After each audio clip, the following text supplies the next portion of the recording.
Hey Karen, hope you're doing well. We'll get started shortly. Uh, Slightly different setup tonight. So let me know if there's too much noise going on in the background. We brought the big TV. We brought the big TV out tonight. We'll see how it goes.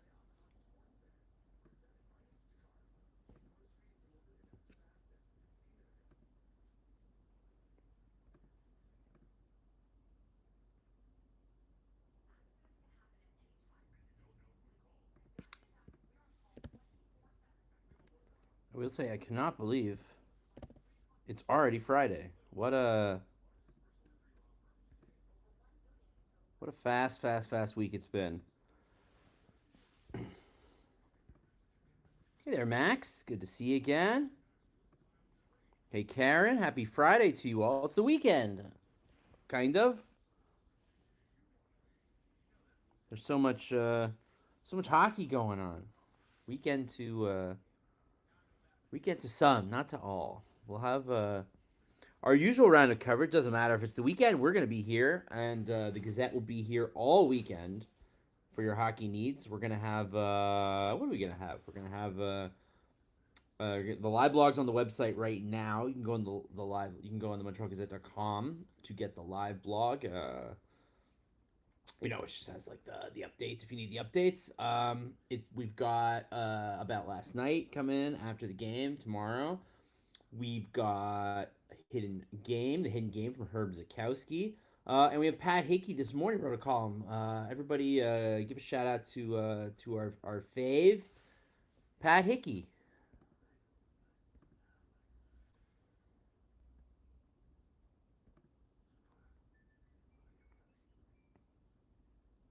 I know some folks were asking about Pat last time. Do we know if there are any lineup changes tonight? We're getting there shortly. Here, let me give you the lines right now. They look the same.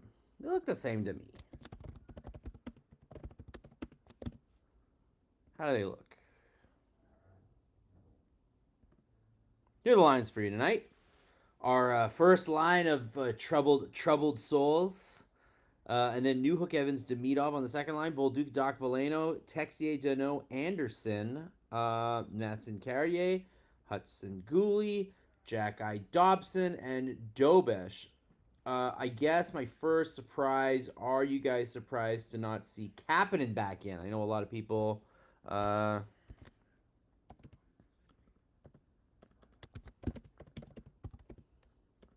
Are you surprised Kapanen isn't back in? I know there were many an analyst who thought, hey, this series is looking a little more open-ended. More open ice, more chance for offense. They need to get Demidov going. Why not put Oliver Kapanen back in? The man that seemed very adept at going to the net and putting in some garbage that Demidov would put very nicely there. So hasn't happened. Uh, you guys are not surprised.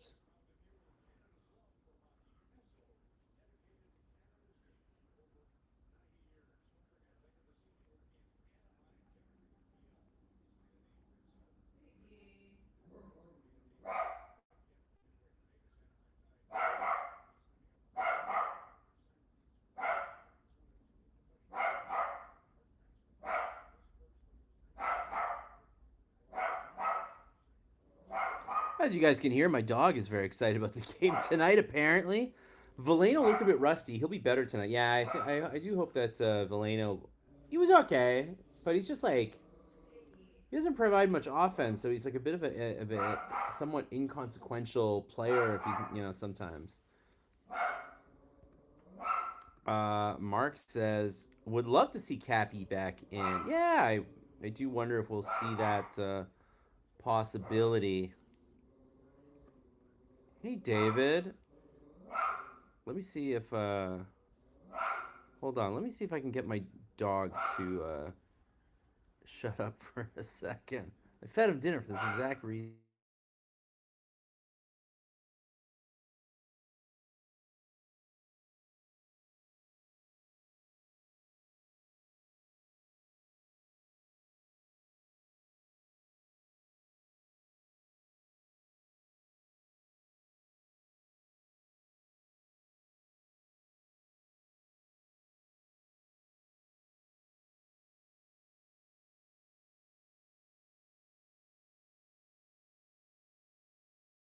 Perhaps that'll be better. Perhaps we will hear my dog less. Perhaps not. That's okay. I'm sure he needs to get it out now, and then it'll be good by the time the game starts. I think.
I'm surprised Marty didn't bring in Struble, but I'm glad he didn't.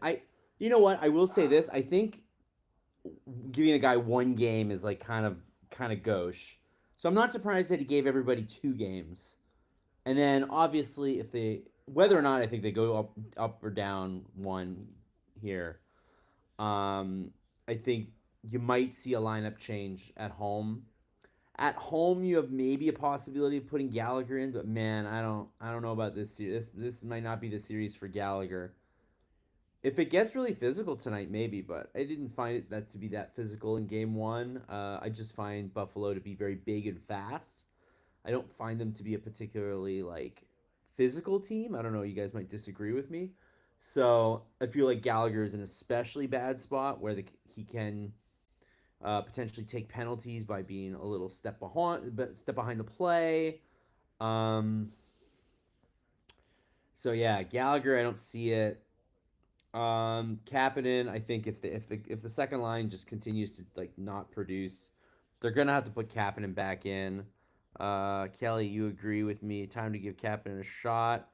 Bob says we need strong game tonight. Bob, I hope you're doing well. Your neck is feeling a little bit better. I hope you're resting and feeling a little more comfortable wherever you are tonight. Um, Kelly really wants to see you win tonight. So do I. But yeah, I think we'll see a little more Veleno. Oh, Max says Pat Hickey and Herb Zukowski are 2 of my faves. They're 2 of my faves too. I'm incredibly honored, and it's an honor and a privilege to do what little I even do for the Gazette. And getting to work behind the scenes with some of these incredible people. In addition to being, amazing at their jobs, they're also just incredibly kind and supportive and great to work with. They say never. They say never meet your heroes. I've met my heroes. I work with my heroes, and my heroes are lovely. So I would take that old saying about your heroes and doesn't apply to me. Doesn't apply to me. I have worked with some people I don't like, but not at the Gazette. Other places I've worked. We can talk about the other places I've worked later if you want. Save it for the late night live blog. You're sore and tired, but a Habs win will help with the recovery. It sure will. So we'll give you some positive vibes, and we'll give the Habs some positive vibes too. Um, Max says, I hope they have jumped tonight because they didn't in game one, and their forecheck really stunk. They need to bring their A game tonight, or this thing could be over real quick. Max, what I think happened, I agree that the forecheck was awful, and their ability to handle Buffalo's forecheck was awful. So it was like a double whammy here. I think what happened was that they really adapted their game to. Oh, you need the lines? I'll bring the lines up again. Robert, here are the lines. Those are the lines. Oh, I'll have them up even longer.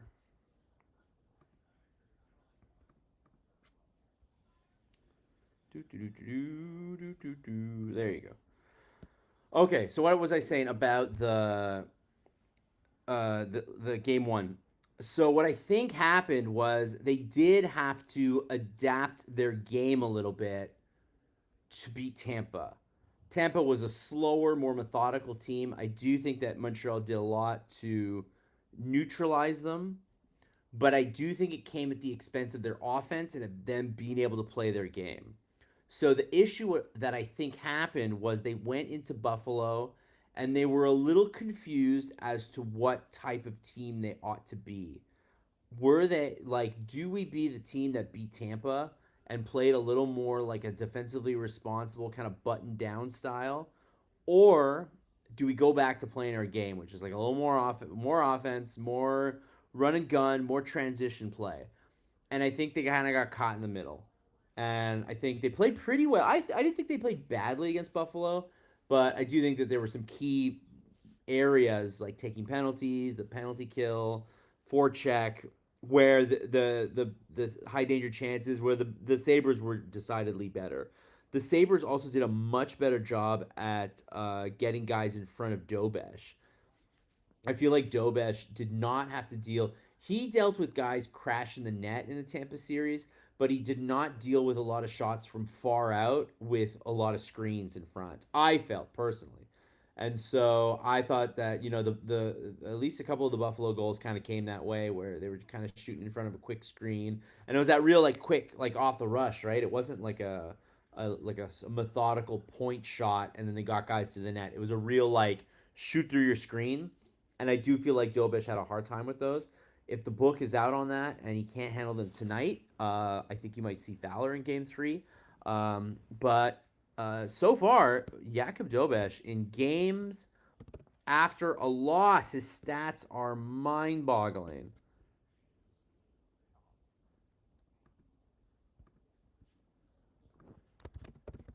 So Dobesh is 3-0 with a 942 save percentage and a 1.65 goals against average after a loss in these playoffs. So that's a pretty good. So after a loss, Dobesh has got a. I mean, he's got a perfect record. Obviously, the Canadiens responded each time Tampa won, but the 942 save percentage and the 165 GEAA, this is a guy who has definitely bounced back after losing. So let's see if he can do it again. Struble over Jackeye, that indeed happens. Anderson needs to bring it tonight too. Anderson has, as we talked about, so good in game one, yeah, against Tampa. Game two was pretty good, but had that incident where he got a little tangled up with McDonough. And then he wasn't as effective after that. And they definitely tried to take him. Tampa definitely did a lot to take him off his game. Um, so this is a whole new game. They're not focusing on him the same way that Tampa did. So Josh Anderson has a very good opportunity to start going back to the net. Robert is also pro Kapanen. Michael Paul. Hello, Michael Paul. Good evening to you as well. Bob says, who would you like to see bring in the torch at home for game three? That's a great question. If you guys want to answer that question, I think let's do. I've heard Carbo. I've heard Shut. I've heard people said Shut. People said Larry Robinson. Larry would be great. Guys from that era would be pretty cool. Obviously, Patrick Waugh would be massive. Not exactly employed anywhere anymore, so he could do it. That could be fun. Timur, hey Timur, by the way, hello, hello. I'm surprised, not really, that Caulfield's first line spot. His playoff utility extends back through last year's loss to the Caps. Marty must be a slow learner. Oh, he had 3 goals in 5 games in last year's playoffs. That was about as good as it got for anybody on the team. Do I agree with these lines? Yeah, I agree that you don't want to shake the team up too much between game one and two, especially in game one where they outshot, outhit, and won in faceoffs. They won a lot of the fundamentals of the game. They were not the better team, though, despite outshooting them. As I mentioned before, they took too many penalties, and the penalty kill wasn't very good, and they weren't very strong on the forecheck.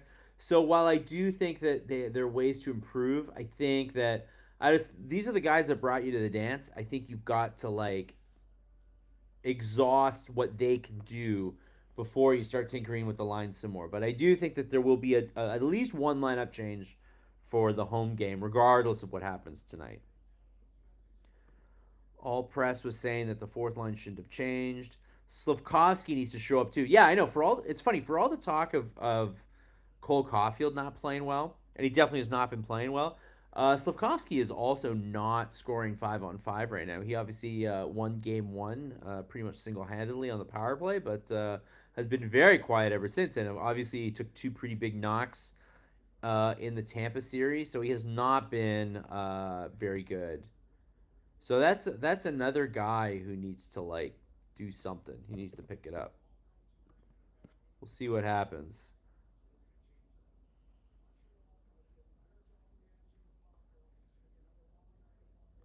Look at all his assistant GMs giving Marty advice. That's what we're here for, Karen. We're here. Miss Bellyvo would blow the roof off. That would be really fun, Kevin McCart. But I will say, I would doubt that strongly. Also, I doubt that she would want to do it. She might do something, but not that. Cole getting a hat trick in the next game, and once again, the bandwagon axe will break from all the haters jumping back on board. Isn't that always how it is, Kevin? That is usually how it is around here.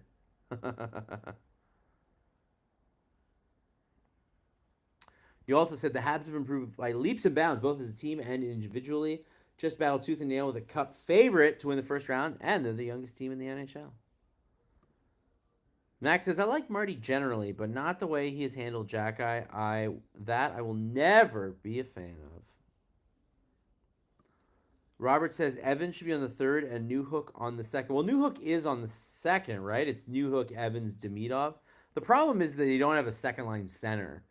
Would you try Kirby Doc at second line center? Let me know if you would try that.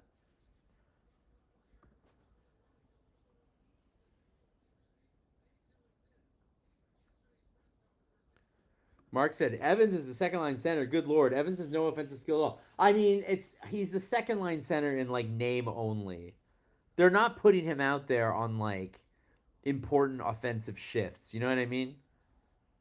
He's not real. Like you know what I mean? He's not really the second line center. Malkin was a no. I asked about Malkin coming over. Seems unlikely, but you never know. You never know. I did take a look at the unrestricted free agency list. Not a lot. Not a lot in there to be excited about. That's for sure.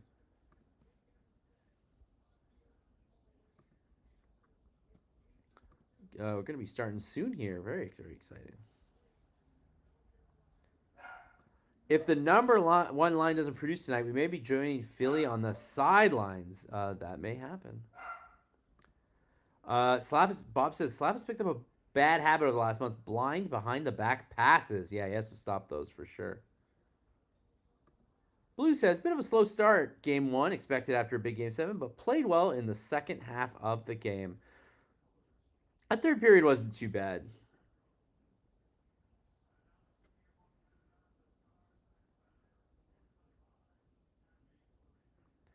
0 points, 5-on-5 for Caulfield and Slavkovsky deserve all the criticism. Hey, Adam Carden, by the way, good to see you again. Yeah, I mean, look, this team can't win if they're not producing. It's really that simple. It was a really tight defensive series against Tampa, and they were able to get away with it. They're not going to get away with it here. It's do or die tonight. There's no coming back from 2-0. I wouldn't say there's no coming back, but the odds are definitely not in your favor if you can't split on the road to start. It puts all the pressure on the Habs to win at home. The Habs are not an amazing home team, so it would put them in a very tough bind. So I wouldn't say it's do or die, but I'd say it's how would I say it's 11:59 if they don't make it tonight. Mark says, I thought the Habs played fine in game one. A few bad breaks led to our defeat. Let's get them tonight. Are you in the correct one? I mean, you could be if you want. Belleville would be a fabulous choice in Montreal, but not in Buffalo. Well, no one's carrying the torch in Buffalo, Karen. We're talking about Montreal. Some guy in rollerblades is doing it for Buffalo or whatever.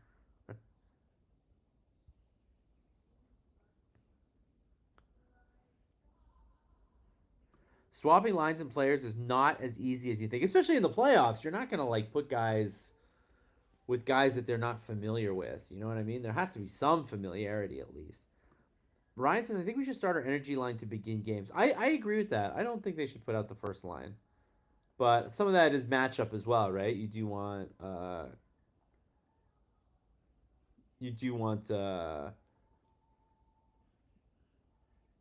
Suzuki, you do want Suzuki out against good defensive against some of their top players.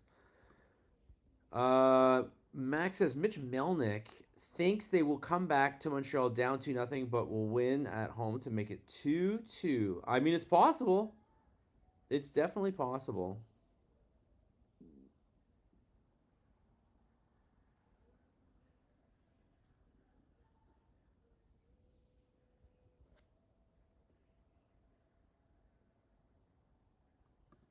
Al Wilson was a man say, dare I say it's a must win? Here, why don't I ask you guys?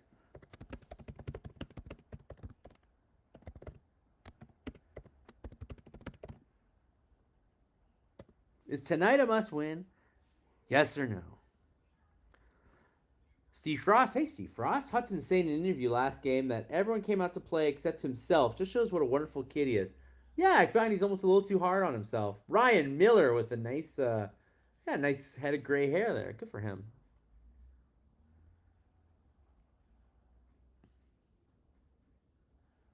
Oh, that's fun. Thanks for the shout out, Mark. Someone recommended me, Mary says. Was it me? I might have done it. No, I kid.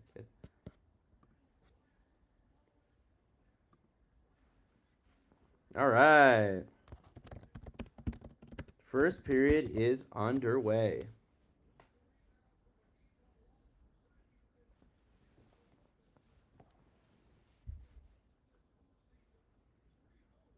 In Canada, we don't need special celebrities banging drums or cranking horns to get fan energy going. Well, we do have the torch, though.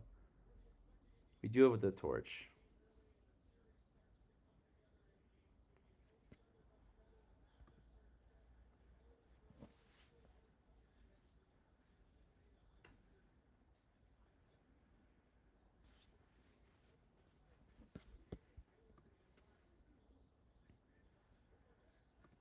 One problem with the bloated NHL playoffs is if you make it all the way through 4 rounds of tough hockey, you get $250,000 chump change to the highly paid. Ovechkin tanked for many years. That's like it's complicated, Timur. I mean, a team is like every other. I mean, if you've ever worked at an office or something like that, you know how it goes. They're the guys that like do it. They put in the work no matter what. They're the guys that do the overtime no matter what. They make sure the job gets done. They're the guys who just cash their check and go home.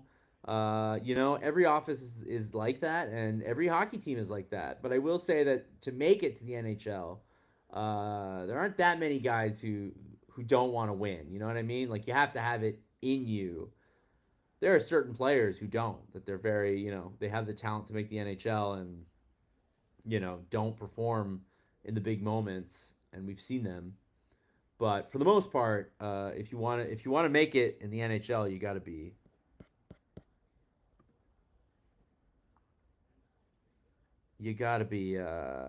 have it in you. Hey, there you go. 1-0 Habs. Alex Newhook. Not too shabby. We got 1-0 Habs. The puck just squirted by Alex Lyons. Goal on the first shot, no less. Love it. All right, let's check out the replay here. Very, very nice.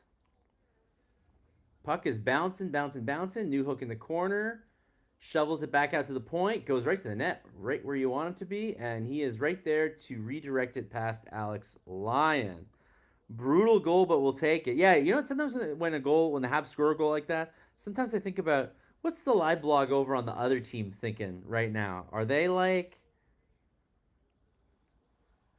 I hate my team and I hate everything about them? Timur says Newhook is someone who comes to play. Timur, I've been really before because Newhook wasn't scoring much at first in the playoffs, but I was still impressed. I was like, okay, you're maybe not like a natural goal scorer, but you skate really well and you're going to the net.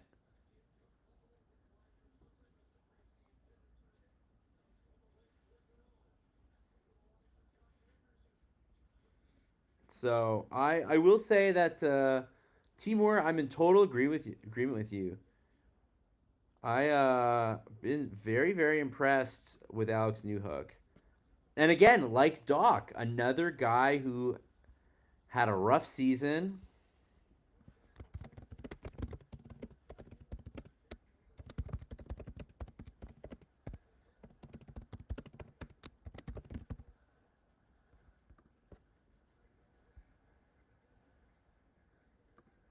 but has like managed to.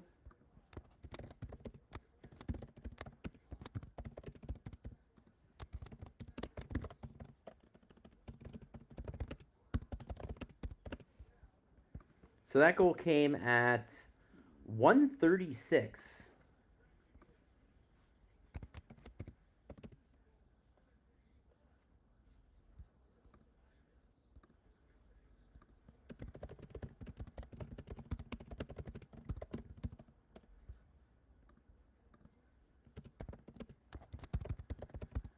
Oh, they got a nice chance on Dobish there.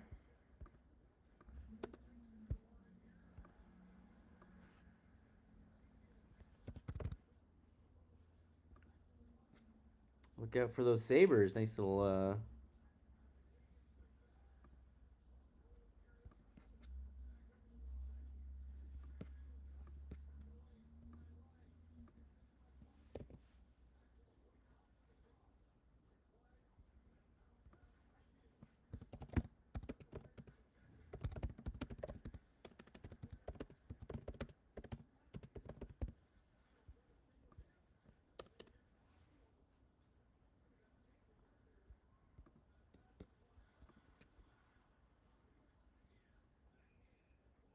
There you go. Very nice. Whoever imagined a rebuild this exciting and not just tanking year in year out for a top 3 pick? Yeah, they got their 3 years of tanking done. Here's hoping Arbor scores a goal. I think they've got a good. I think he's got a good chance against Lyon. Lyon is kind of a career journeyman. Not to discredit him. I mean, these journeymen sometimes do all right, but much better start. Ryan says. Sabres screwed up on the entry. Buffalo fans and media are as bad as Habs fans and media. Bad in what way? Do you mean just like loud? Just like loud and obnoxious? Yeah, I can see that. Buffalo fans maybe deserving of being that because they didn't make the playoffs for so long, so they can puff their chests a little bit. All right, let's get. I didn't type in who the goal information. By the way, another assist for Caden Gooley, who's put up some nice offense. Oh my God, Ryan, your thing is like super fast.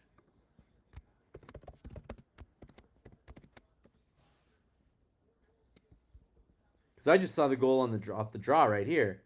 What a terrible goal. Brutal goal on Lyon. I think the clock has struck on Lyon here. Right? That's brutal, man. There is nothing in his way.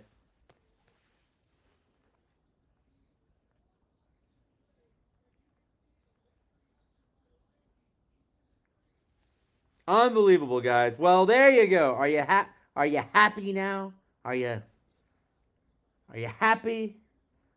Both goals are stoppable. Big draw by Dano.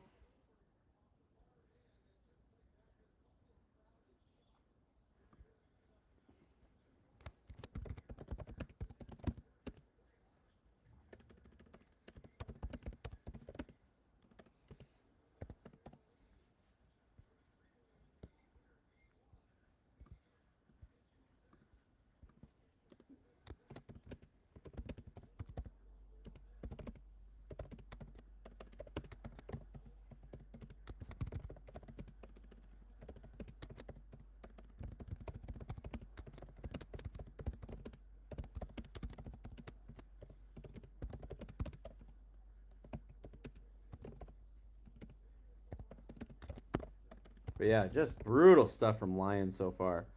I mean, that was really the weakness I think for Buffalo heading into this is that they had gotten a hot goalie in Lyon, but Luukkonen's the starter, and Luukkonen played really bad early on in the Boston series and got replaced. But I think there was always a thought that Buffalo is probably just going to ride the hot hand, going the rest of the way. But there's a chance that there is no hot hand. You got a lag on CBC. Hey, tonight's the night I don't have as much of a lag. My setup change helped a little bit. Ryan's still way ahead of me. I don't know how that happened, but so basically, long story short, I've been watching on two computer monitors all season, and then in the playoffs, the Sportsnet one got way behind. So now I just wheeled my TV into my office, and now I'm just watching on the TV. If you're wondering why I have a slight televisional glow on my face,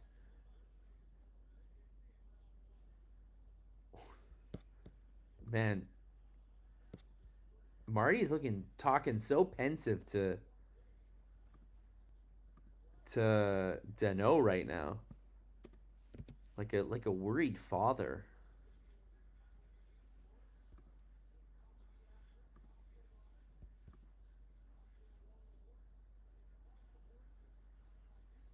Yeah, they got streaky goalies.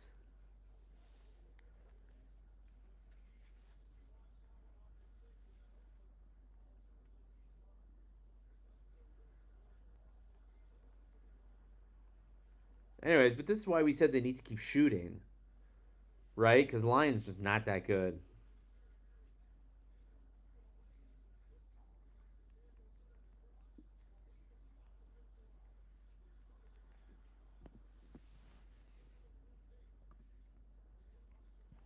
Got to keep it going. Almost every commentator said Habs need to score at least 4 to 5 goals each game to win against Buffalo.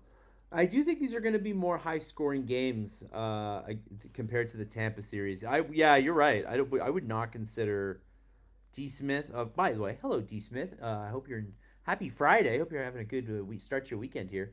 Yeah, I totally agree. I do think that 2 goals is not a safe lead in this series. I think we saw it even in game one when Buffalo was up by 2 in the third period. It was like I don't think people saw that game and were like, "There's no way the Habs were coming back." I think people were like, "They could in theory." Whereas like a Tampa series, like forget about it. Almost 3-0. Hey Ray Ban, gotta bury those chances. Yeah, Dobesh will be on tonight. Dano was fabulous as a Hab. Completely shut down Matthews. Players don't forget how to play hockey. Dano is definitely still the same smart cookie that he's always been, but he's definitely lost a step. Which in the Tampa series I don't think mattered at all, because everybody in Tampa's lost a step. Kucherov and Point have lost a step. Uh, Here he looks slow in the regular season, but his playoff value has been off the charts. So that's where I'm getting at. So in the Tampa series, his lack of speed was not an issue because they were also everybody in Tampa was so slow. Buffalo is going to be a good test for him because if he can hang with Buffalo, he'll be in. He might be able to hang with Carolina. Uh, Carolina, man. I don't even want to. They're going to get like a 2 week break before meeting whoever wins this series. It's going to be crazy. It's going to be crazy. Somebody said that Buffalo's going to try to dive and draw penalties. Ryan says I always watch live on my TV. Terrestrial TV is where it's at. Unfortunately, I've just got a bunch of apps in my life, so I'm stuck watching on an app.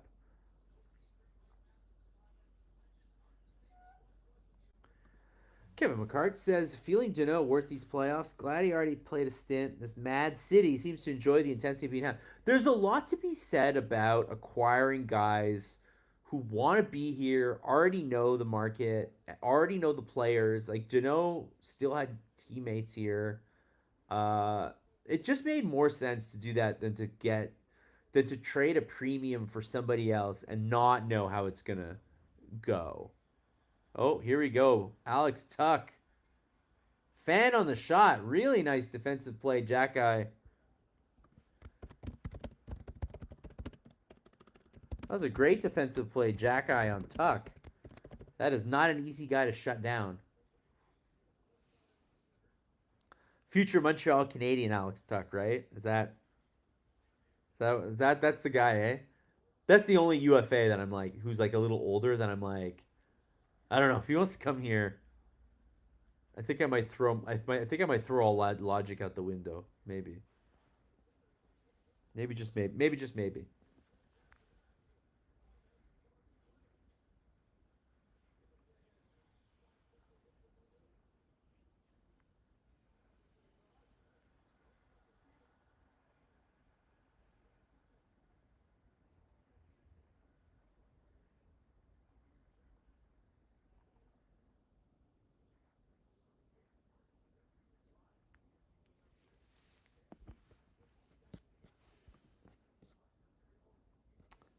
And Buffalo's gonna go on the power play.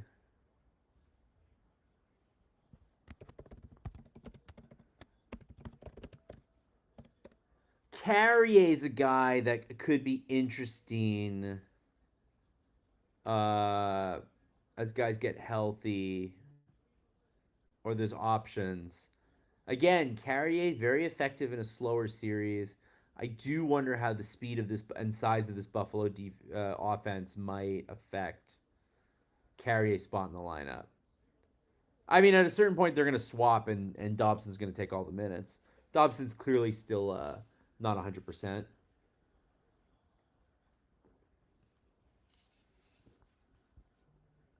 Matheson, why did it take 6 hours to make a stupid pass? That's funny.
Sorry about that. Just finishing up some work. Still a work day for some. Oh, Zucker missed that. Did not miss that one by much.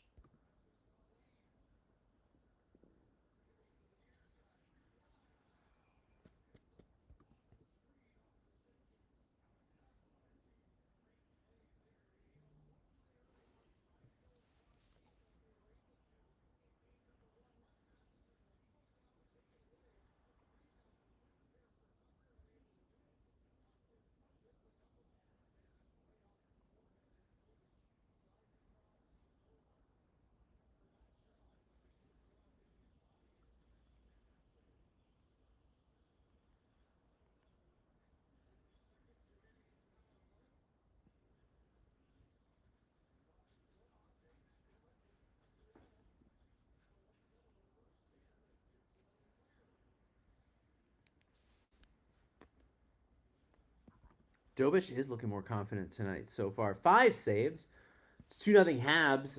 11 minutes left in the first period. Buffalo just finishing up a power play here. They're going to get one more chance. That looks like the Habs are going to clear this one. Veleno can skate. Veleno can do a few things. He can skate really well. Good hitter. Pretty good on the outsides, I would say. Good player on the outsides, and he can win a strong side face off.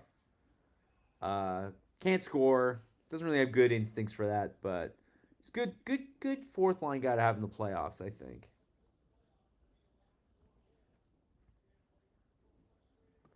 Karen asks, "Do we have to be so vicious every time a player makes mistakes? There are 100 mistakes we made every day. How about we just support our players?" I think people are supportive of the players. I think it's just more like, Matheson fucked up on that play. Carey fucked up on the play. Like Carey did fuck up on that play. It's not a stinging indictment forever.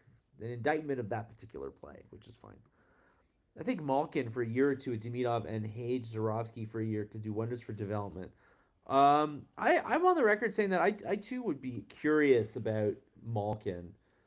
Still like pretty good. Still had a good season.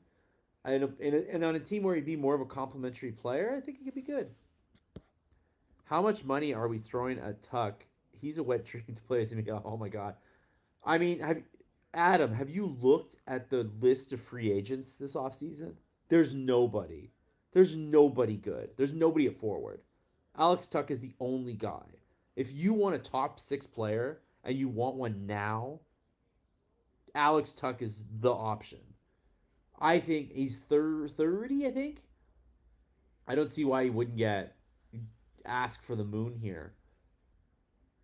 8 mil? He'll ask for 8 mil or something ridiculous. So, and he'll get it.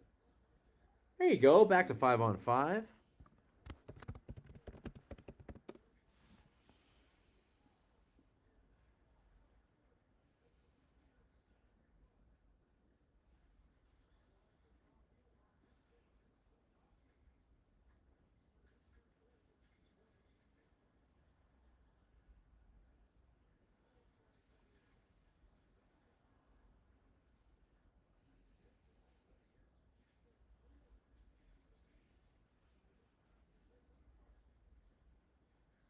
Tuck is going to make 10 million. Honestly. Oh! Buffalo's pressing now. I don't understand how they missed that one. Tuck is going to make 10 million. He honestly might. I would not put it past some very desperate team to pay him $10 million. Probably give you 10 million worth of offense his first couple of seasons of that deal.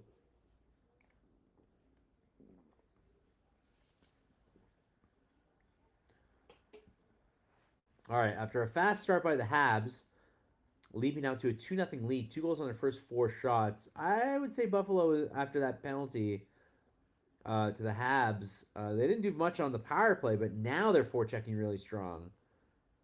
And we're starting to see what those big Buffalo forwards can do. They really are just like asking you to take a penalty to haul them down.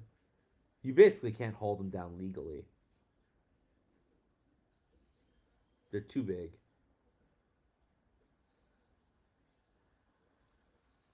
But they do make mistakes, and now the Habs are going to go on a rather slow 2-on-1. Evans with a pretty slow shot there, or pass there.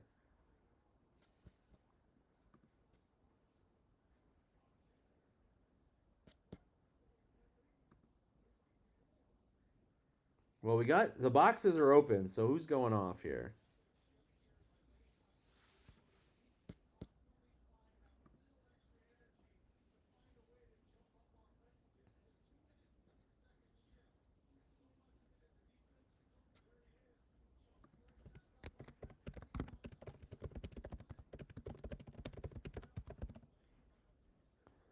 And it looks like after the commercial break, Habs power play.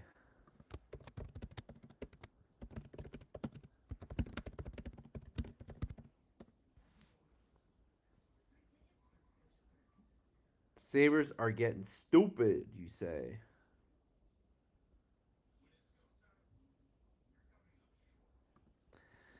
D. Smith says, I confess that I figured Cole might not score like he does in the regular season, but Suzuki and Slavkovsky should be playing a lot better given their size. Absolutely. I'm like pretty shocked at the lack of 5-on-5 scoring from that line in general. Even if you were expecting less from Cole, like it's a lot less. And the Tampa series was kind of going the way it was going, and it's like, okay, fair enough. Tight series, but now we're in Buffalo. Things are a little more open ended. Like, now's the time. Cole can't say that he doesn't have the space. Like Buffalo's giving these guys the space. Now it's just like, the space between the ears, as they say.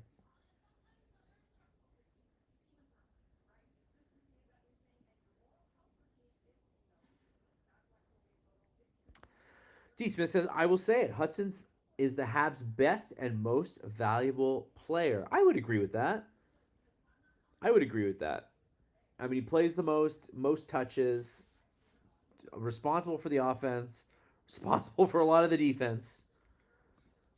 Buffalo's trying to play the thug game because they know they are screwed. Habs are not breaking the banks on contracts. I believe Demidov will sign like the rest of the boys for under 10. These guys want cups, not paychecks, tax breaks, and suntans, Kevin McCart says. I agree that Demidov's going to get it. I think the Canadians are going to splurge on one player when the time comes. I don't think that time has come yet. They did it last year with Dobson. I think they will when they need to go to the next level, they're going to splurge on somebody, but I don't know.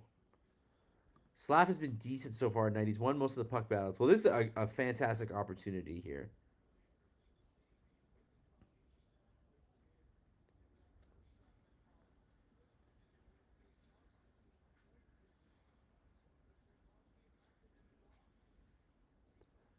Again, the Buffalo penalty kill should be a lot more open than and give more looks than the Tampa one, I think.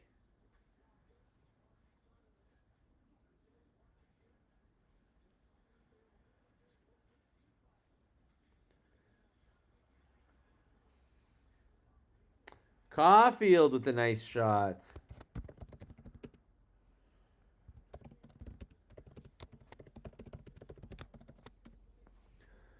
I mean, Caulfield was the last man back. Suzuki with a great effort to keep the puck in, and then two efforts to keep the puck in, and then finds Caulfield in the slot. Caulfield just, I think, a little slow going. He picked the pass on his backhand and tried to go forehand, and I think he just did it a little slowly and wasn't able to fully get that.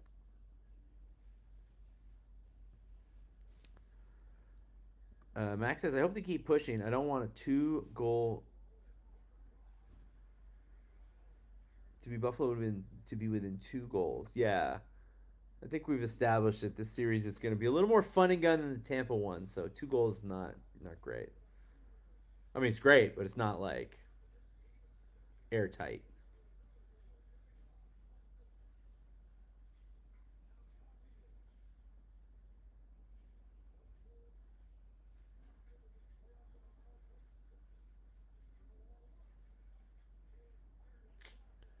Okay.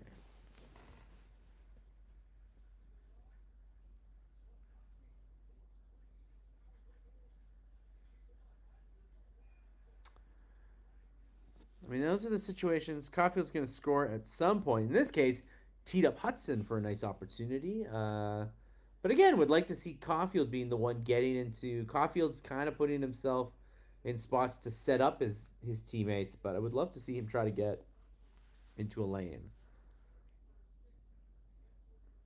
The problem is with Cole is that almost all his shots are from the face-off circles. This isn't the '70s when goalies let shots from there in. My thing is he's shooting from there, but I don't think it's the goalies that are the issue. I think it's that the players, the defensemen get in the way more so than the goalies.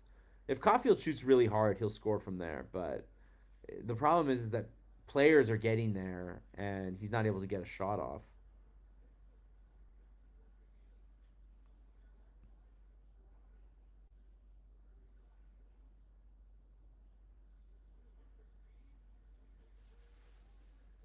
New Hook almost split the D there at the end of the power play. Can they get one more chance?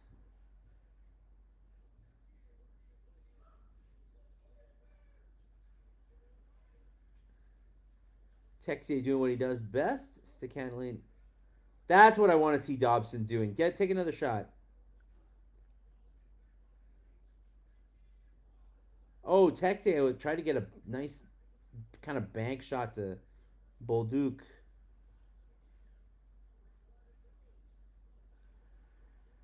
Too many passes there. Anyways, back to 5-on-5. you think of that power play? It was okay. Not my favorite.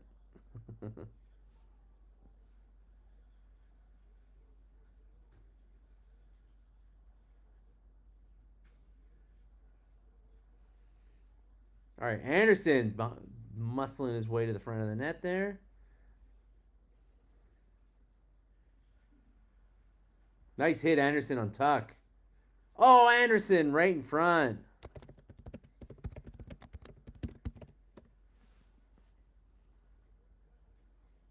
Didn't score, but a good power play, Mark says. I mean, they're still in the zone. They're still acting like they're on a power play. Let's see if they can take advantage. They got fresh guys out, too.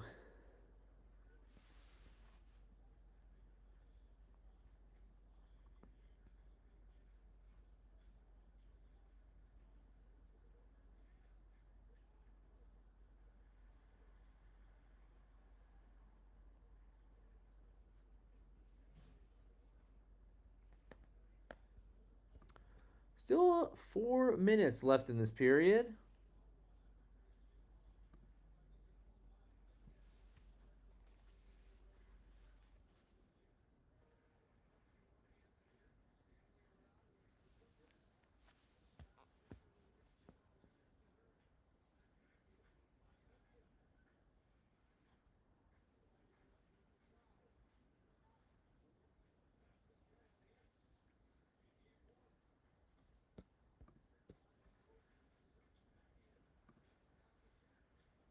Oh, nice setup.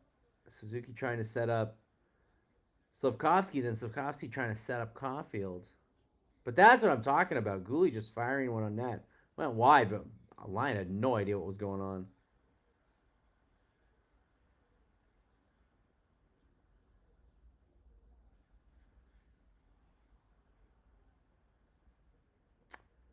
Slavkovsky, I thought, could have played that a little harder.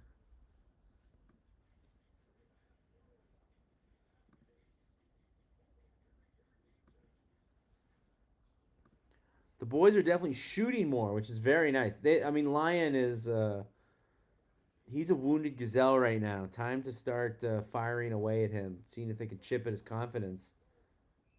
He is not a what we would call a seasoned performer here.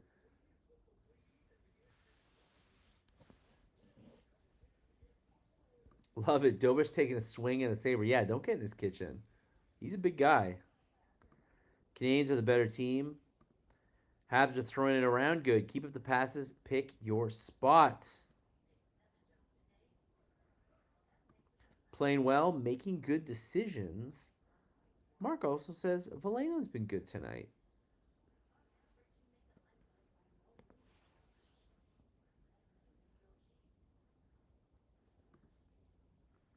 So we got 3:11 left in the. Didn't this clown Panger, Darren Pang, play for Chicago? What the F is he constantly pulling for Buffalo? Is he? I'm not watching that particular broadcast. I didn't know he was doing that. That's too bad. I thought Panger was solid, a solid analyst, but I guess not. Great pressure in the Sabres zone. Keep hitting. It seems we are getting out hit tonight. Are they? Yes, they are getting out hits. 19-6 so far.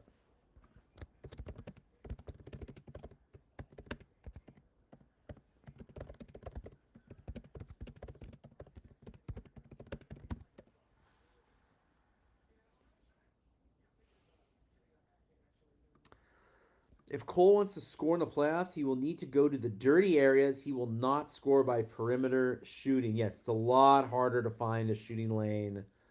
Oh, Rob Gronkowski's there. Gronk is there.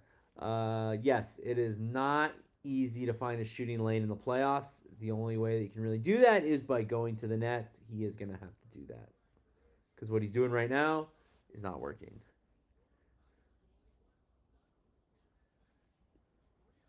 Let them hit us. We'll just keep scoring. Let them wear themselves out trying to hit us. It won't matter. Yeah, they're chasing the puck a lot more than the Habs are, so it's good. It's good for the Habs so far.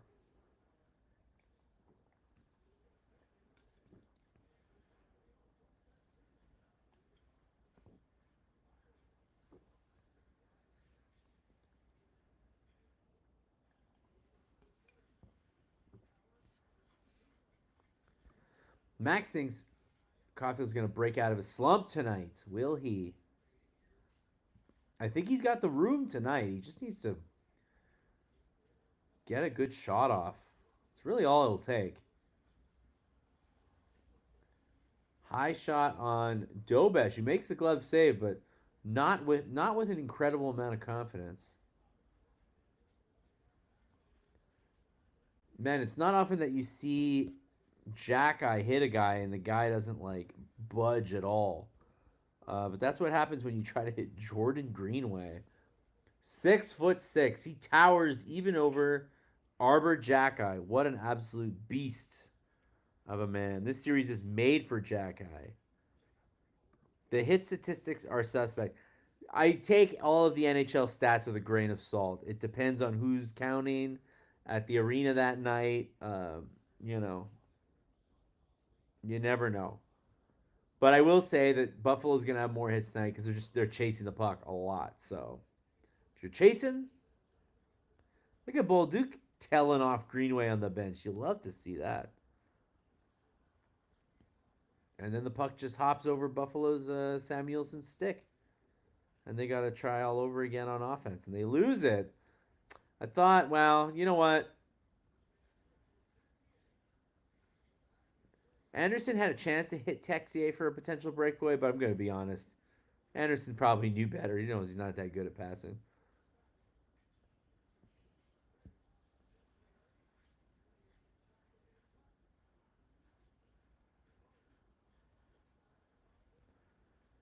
We got a 3-on-2 potentially. Nah, instead we got an offside. Texier's pass to Anderson. Anderson just hit Jack-Eye and he doesn't even move. And then Jack-Eye hit Greenway and didn't move. Those two guys are both immovable objects.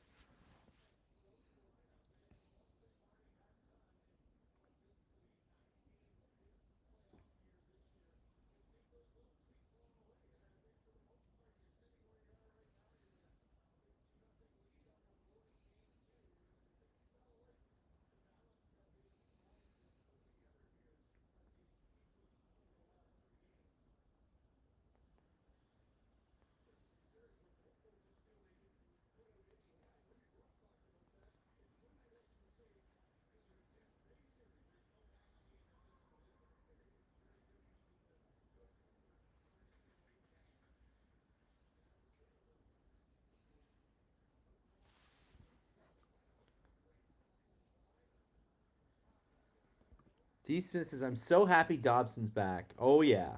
And in this series, especially, you know, it's funny the Tampa series, like, it ended up being so tight that it was like, whatever, all hands on deck on defense. But in this series, the Habs are going to need Dobson's offense for sure. Yeah, Dobson is crucial.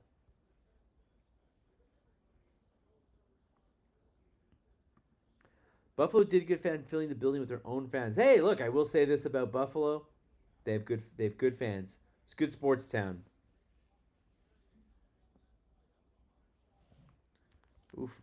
Carrier with the hard block. 96-mile-per-hour shot block.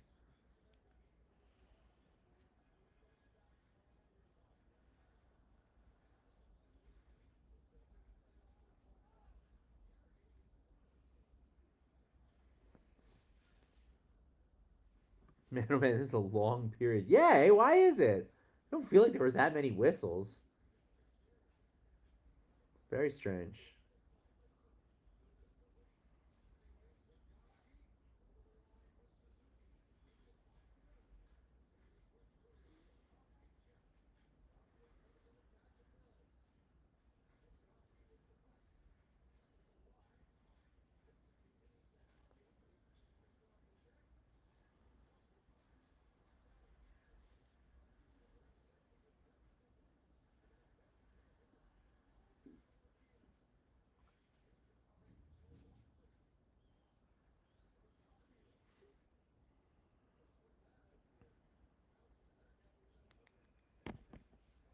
Penalty with 10 seconds left.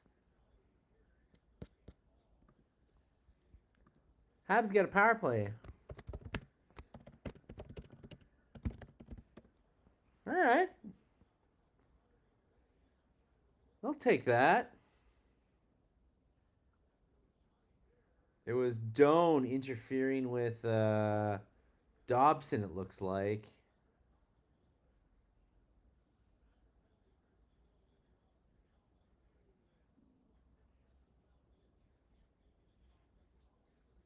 Yeah, it's just like an interference penalty. I assume it was interference, yeah. Dobson wasn't looking, but he also didn't have the puck at all and wasn't expecting anything. Got kind of clocked from behind. He seems fine. But yeah, Doan really just didn't need to be doing that with 10 seconds left. Get one shot off at least, though. Caulfield! Nice try, Caulfield.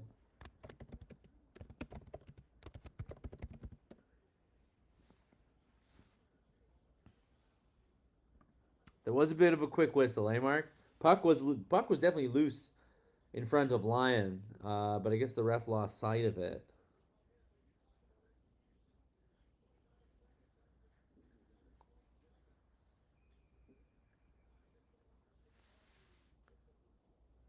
Splendid period on the road.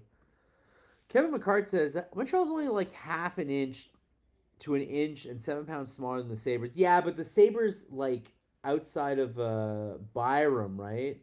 Like all their defensemen are like 6'3", 6'4". Like they are an especially beefy team. They have a couple small forwards like Benson, but they're big guys. They have like a weird abundance of like 6'5", 6'6" kind of guys.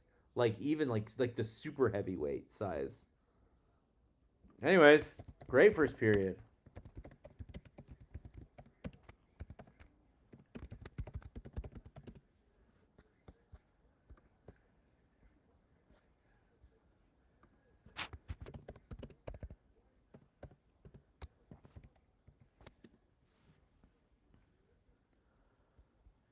Where's Harry? He always pops in a little late. He always goes to like the Legion or something, and then he comes back. Dano with another crucial face-off win. Mark, remember when they kept losing face-offs on the power play? And we're all like, what the hell, man? This is terrible. Morgan. Hey, Morgan. Good to see you again. Like, crazy, or does this seem like an insurmountable lead for the Habs? As in, like, the Buffalo, it's unsurmountable for Buffalo to come back and win. The Canadiens are in a really good spot. I would never count Buffalo out. The series could move fast, but I think the Habs have done everything that they needed to do to strike some fear in the confidence of the Sabres. So let's hope they keep it going. They have a chance on the power play to at the start of the second period go 3-0, and that would be massive, massive, massive.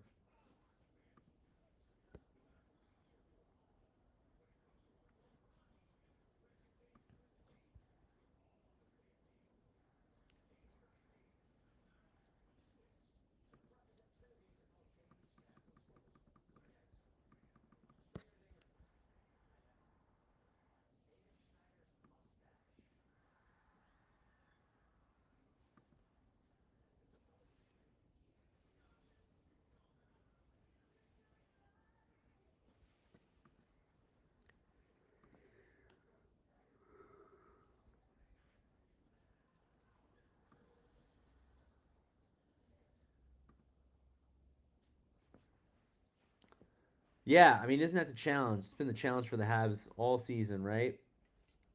Playing a full 60.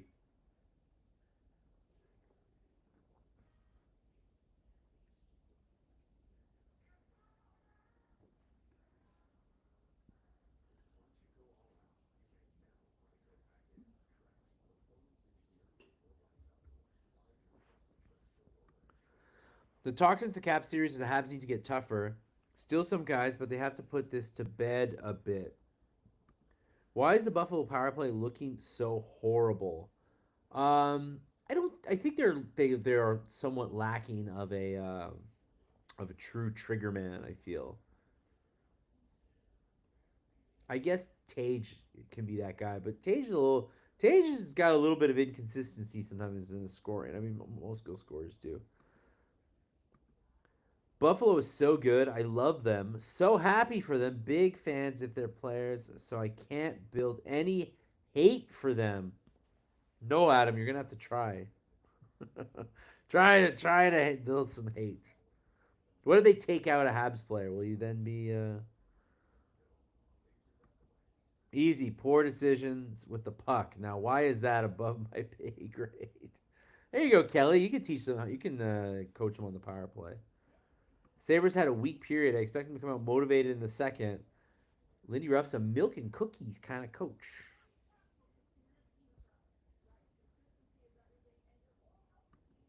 They've been the worst all season. Yeah, how bad was their power play?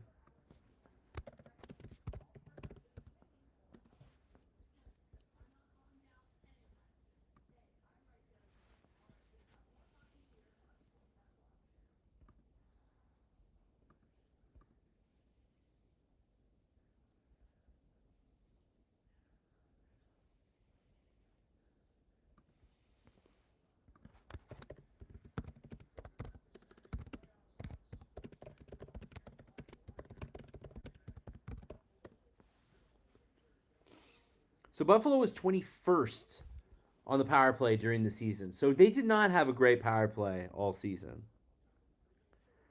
Karen says, we have huge players waiting in Laval to get their chance. We will 100% get bigger and tougher going forward. Yeah, Laval is, we've talked all about Florian. Can Luke Tuck make it to another level? What about Tyler Thorpe? We're interested. Apologies for yawning there. Watching a replay of the first goal. Very nice. You mean he's not rough? Lindy Ruff. Adam says, depends on how they take out the player if I don't like him or not. Well, I don't know. What would qualify as a cheap shot? What if they hit one of our guys from behind in a really uncalled for kind of way? There's fight toughness and character toughness. Habs have the latter, but they can fight when necessary. Yeah, I mean that's the thing, right? Like the Canadians against I think a very very like I want to call them dirty, but like definitely like that kind of playoff team. The Canadians were able to stand up to Tampa, and then Buffalo and I would say Carolina are not tougher teams. Carolina is not a tough team at all. Carolina is a fast as hell team.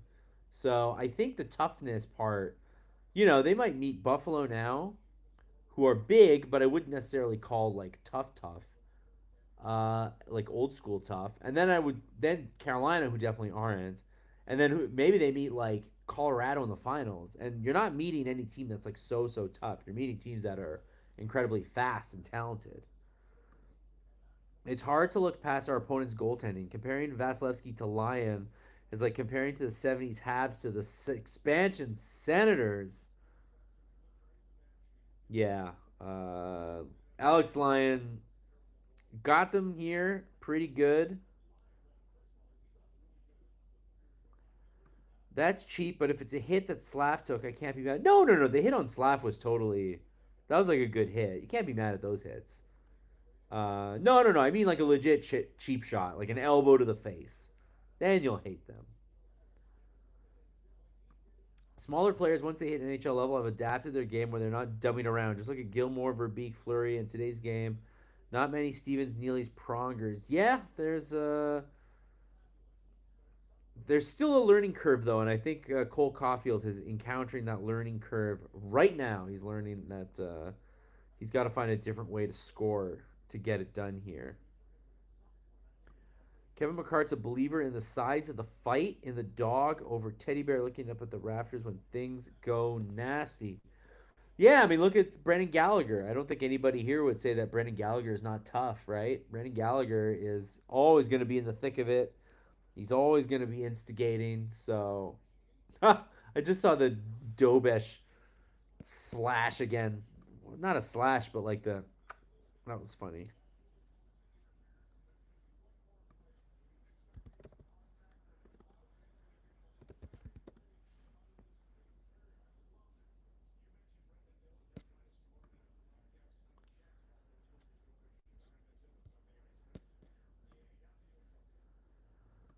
Who's going to win the Vezina this year?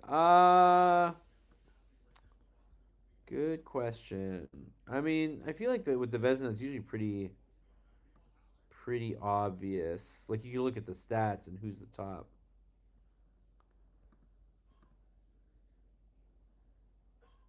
I mean, Vasilevsky looks like he was the top guy this year. Really,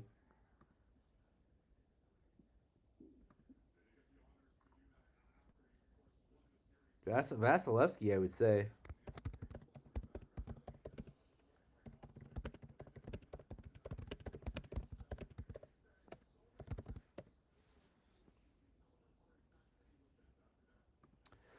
Yep, this is a learning curve for Caulfield, and he's failing right now. Would look very bad if he doesn't produce 5 on 5. Yeah, he's got to get going definitely.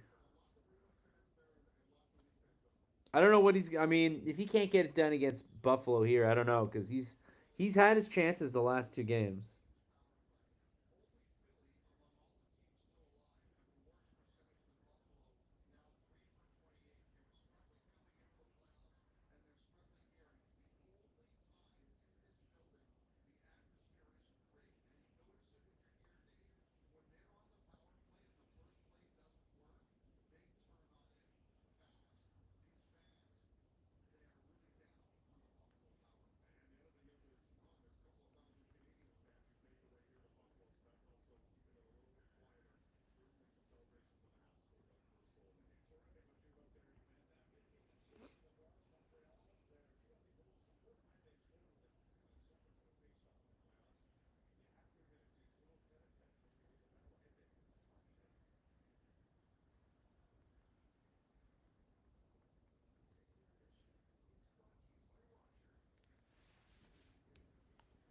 Hello there, official ski wow wow Toronto Maple Leafs logo.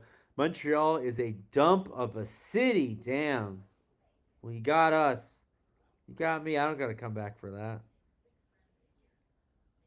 Okay. Thanks. Thanks for your opinion. Enjoy John Chayka. Enjoy John. Enjoy John Chayka as your general manager. Board during intermission, so I came up with an all PEI line since I'm from PEI. Gallant, Richards, and Steve Ott, and then Adam McQuaid and Noah Dobson on defense. Not too shabby. Yeah, go Noah Dobson, man. Who's gonna win the Selkie? I think Suzuki has a good chance. I think Suzuki wins the Selkie. I think the league has clued into, and ironically, of course, it takes getting 100 points to do it. But I do think that the NHL, the league wide, has clued into Nick Suzuki being great. Maybe Montreal won't see another cup, but it also means the Leafs won't either. I do think the Canadians, in the next 5 years, have the best chance of all the Canadian teams to get Canada back into the win column of the cup here. Um, I got McKenna. I'm happy. Now I gotta say I haven't followed the draft as much as in previous years because the Canadians are obviously gonna pick in the 20s. So I've like been mostly looking at guys in that area. But is it a foregone conclusion, Oski Wow Wow, that McKenna is the guy? I know that go back a year and a half ago when McKenna was still in the WHL, it was obvious. He's a generational talent. He's the number one pick. Now McKenna has had a pretty disappointing year in college at Penn State. It's kind of a weird school to go to. They don't have the greatest hockey program. Still pretty new one. So he goes to Penn State, has a not so great year. Obviously, then his legal troubles, which I don't think are going to be a huge impediment, but they might. They're there. Is it a foregone conclusion that Gavin McKenna is number one overall? I'm curious to know. Only asking. I honestly don't know. I know that the Athletic had him at like third, like midway through the season, and now I don't know how they're feeling. Kelly Morgan agrees with me. Suzuki's going to win the Selkie. I think so. So I don't think. I mean, obviously Schaefer's going to win the Calder. Lady Bing. Caulfield has a good shot at the Lady Bing. I don't. I wouldn't begin to say that I follow the Lady Bing or know what it takes. to win the Lady Byng. What an opportunity for the management coaches and the players themselves, seeing how they stack up against the NHL best. Tampa now Sabres and the bunch of jerks. What a road. Yeah, I mean, they're not getting short. This isn't the 2021 where they faced, Toronto and Winnipeg to get to get to the finals here. Like the Canadiens are having to beat the two teams that were better than them in the division, well tied and better, and then they're gonna almost certainly gonna meet Carolina in the next round, who are obviously the class of the conference. We have some draft thoughts here. Is Gavin McKenna the next Shane Power? You mean Shane Wright, I guess. Is that his nickname, maybe? Sounds like nothing but a troublemaker, Karen says. I'm giving him a shot, Karen, before I decide if he's a troublemaker or not. Otto Stenberg, Al Wilson was the man says, is the more complete player, whereas Oski says Gavin McKenna still has the highest ceiling. Interesting. And then Max uses a fun font here. Intruder alert. Leafs fan present. Intruder alert. Everybody, the security methods that we practiced earlier today. If I hit the glass, are we gonna go? We're gonna go to our bunker and hide for a little bit. Adam says, "Big whoop! You get McKenna. Leafs have an aging team, horrible defense, average goaltending. Congrats." David Darcy agrees. Nick's winning the Selkie. Kevin McCart with an interesting theory. Will Sundin convince them to go for the Swedish player? And then Bob says the Swedish player is the better all-around player. That would be really interesting. The Leafs are such a funny franchise, David Darcy says. Nearly as good as Everton. Somebody's going to have to explain that one to me. What is Everton's problem? I assume they have a problem. Somebody tells me what's going on with Everton. Are they a messy organization like the Leafs are? You know what? You guys are convincing me that Otto Stenberg is the guy to draft. Oski Wow, you might want to maybe open your mind to the possibility of Otto Stenberg being the draft pick.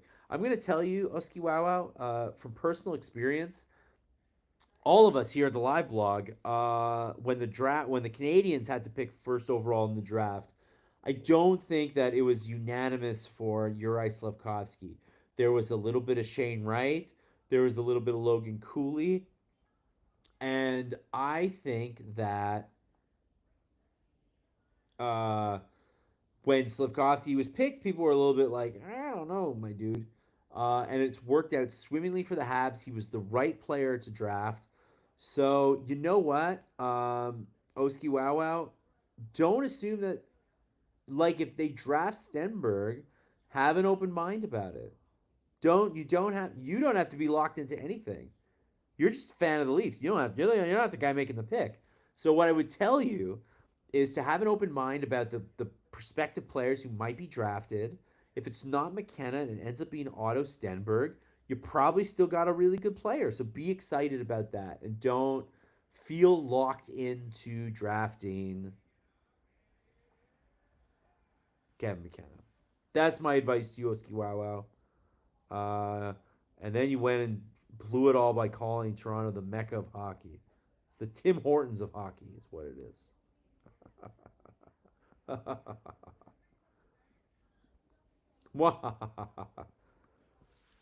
David Darcy says, I reckon Caulfield gets the Lady Byng due to the goals as well as the lack of penalty minutes. That is usually what gets you the Lady Byng. So I think he's got a good chance. Karen with the truth bomb here. I hate to burst Leaf fans' bubble, but Austin Matthews is leaving. Oski Wow, while we still have you, is Austin Matthews going to leave? What do you think? I'm curious to know what you think. Do you think Austin's going to leave? Do you want Austin to leave? Maybe you want Austin to leave. I don't know how. We don't get to talk to many Leafs fans often.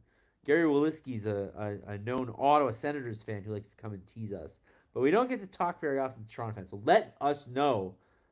What do you think about Austin Matthews? Would you like him to stay? Do you think he will stay? Max shouting out, I saw the Hockey Inside Out show today. Nux talking about the honor of having a plumber carry the torch. It was a great episode. Max, it was such a great episode. What an honor to work on it. I was so happy with how it turned out. I'm so happy that we're able to talk to Chris about this incredible moment. If you guys haven't seen it, it's on this very YouTube channel. You can go to the Hockey Inside Out bonus episodes and you can see Chris Nyland talking about the honor of being a. Oh, we're back for the second period, by the way. Still talking here. Back for the second period.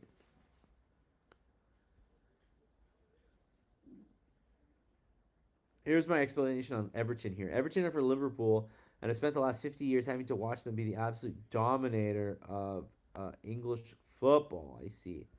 Usky Wow says, I have zero clue what's going to happen. I don't think anybody does. Yeah, that's fair. A little too much passing for the Habs to start this power play, but they still got the puck in the zone. Somebody's down. Demidov is down.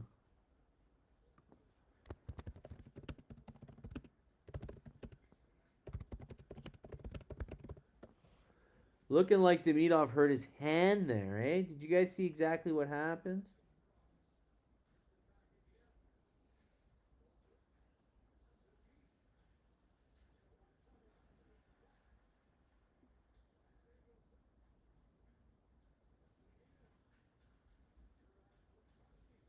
Too many passes. Come on, guys. Just shoot it. So annoying.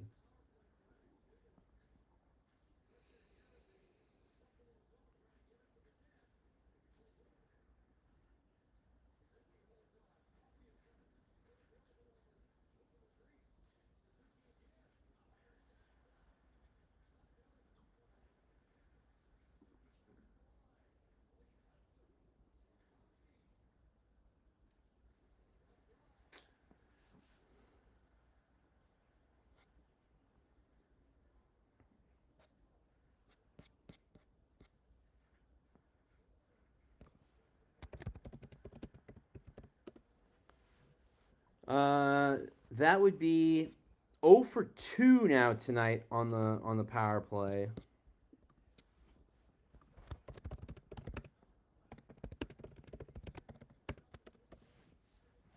And yeah, I do wish that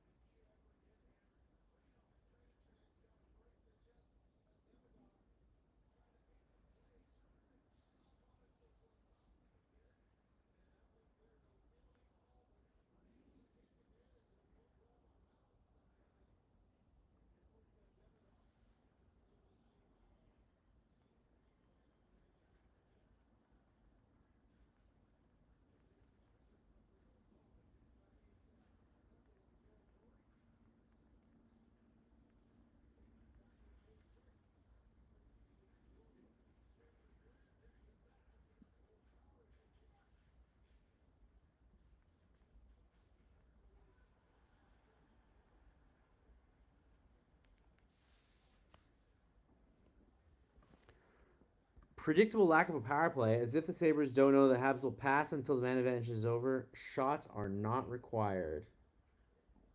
And now the Canadiens are the ones who are going to be short-handed soon enough.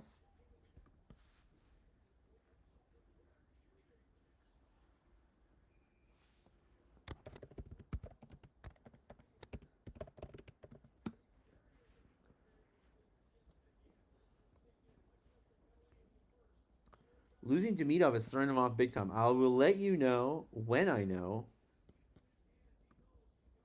what happens to Demidov.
Is he on the bench? I'm looking to see what's going on with Demidov at the moment.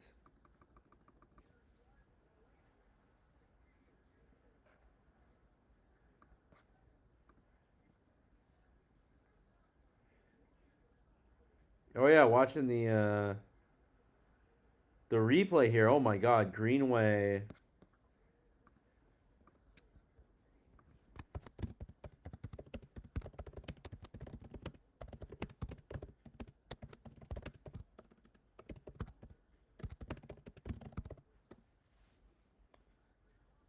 Yeah, I don't know if Demidov. I don't think Demidov's back. He certainly looked like he got absolutely flattened.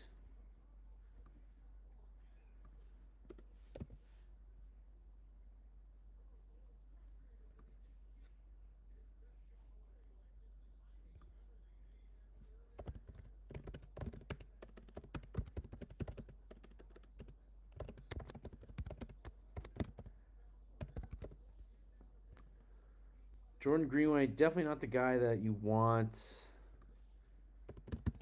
hitting you on the power when you got your head down. That's for sure.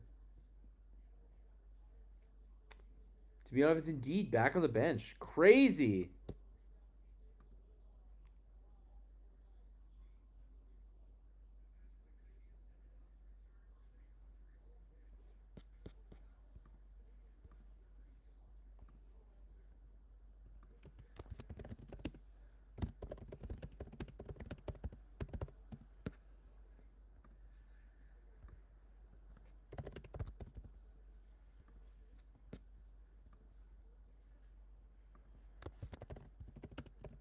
As you guys saw, Demidov is indeed back on the bench. Wow.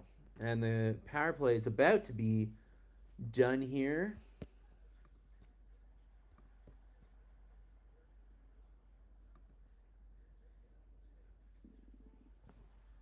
There you go. New hook again. Unbelievable. 3-0. 3-0 Habs. Are you kidding me? You kidding me? It's 3-0.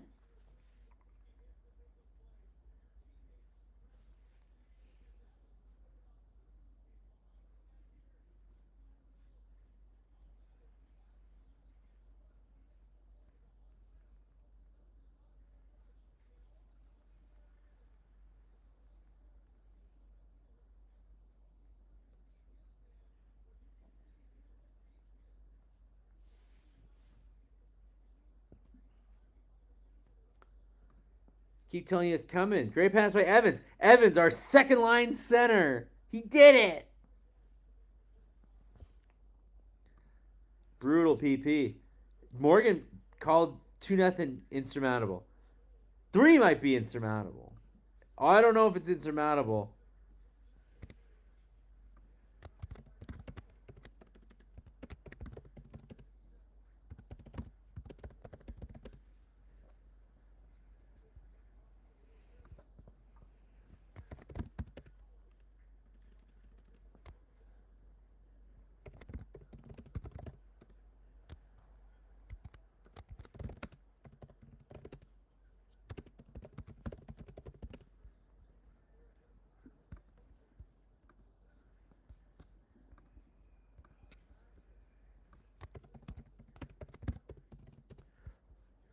Something's coming up here. Got some penalty trouble for somebody here.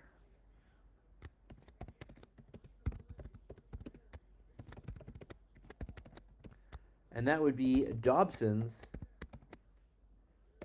first point of the postseason.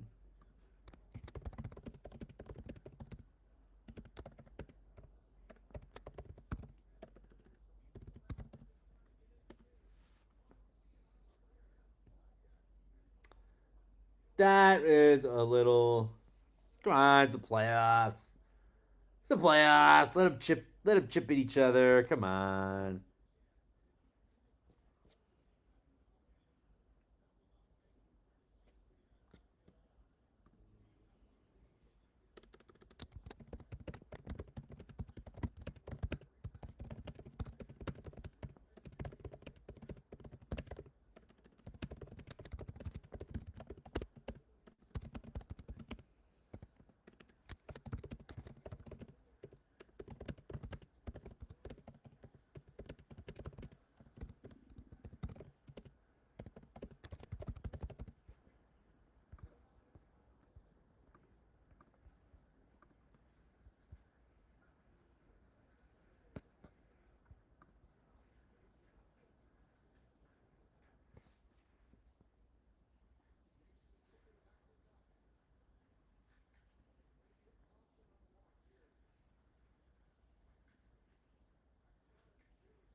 Buffalo, man, that power play still not connecting. I don't know what they're gonna. I don't know what they're gonna be able to do here. They're getting their opportunities to score on the power play, and it's just not connecting for them. Canadians catching a break tonight. I thought the Buffalo power play looked a-okay in game one. They scored twice with the man advantage, but not happening here.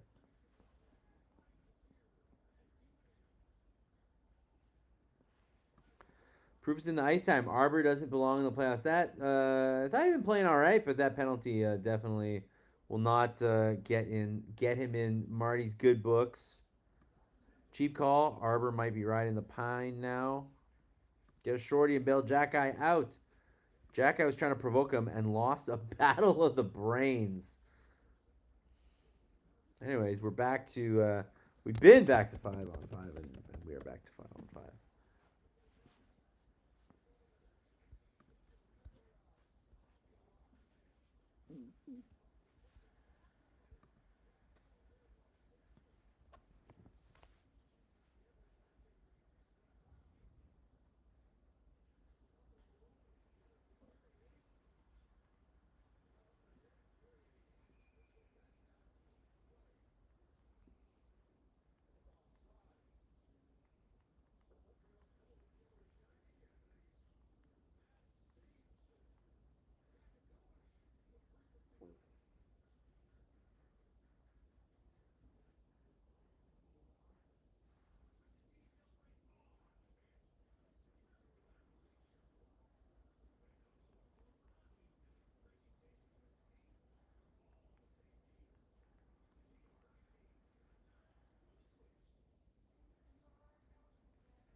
Passing the puck to Carey is not a good idea. He could shoot through. I think he's pretty decent at shooting through traffic. Um, okay, well now, Oski, wow, I'm gonna get you. I'm gonna ban you pretty soon. Now you're just being kind of mean. Don't be mean spirited. Try to be fun. Try to be fun here. Oh, I think you've already been.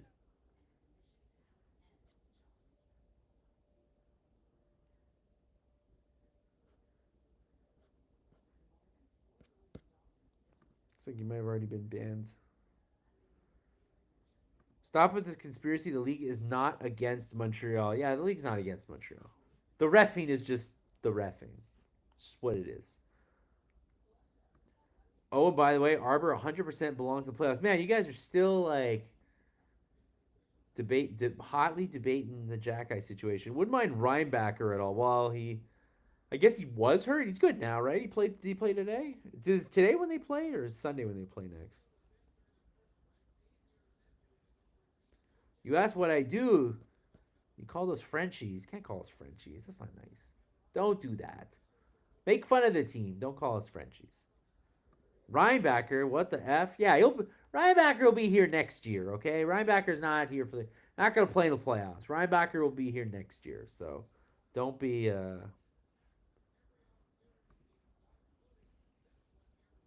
They'll be looking for trouble soon. Then I love how Carey can jump into play.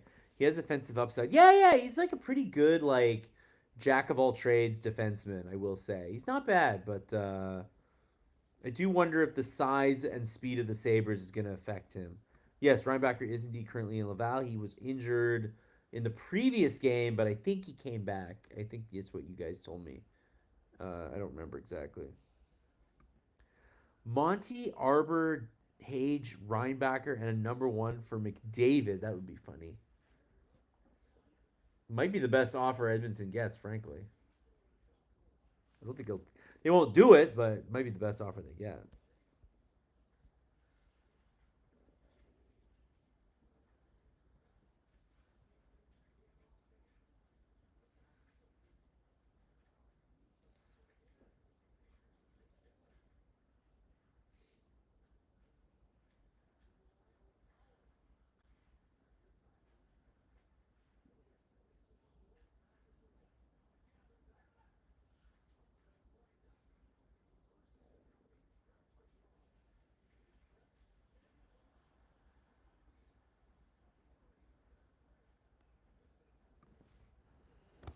Habs power play after Suzuki gets tripped up. He had a clear breakaway here.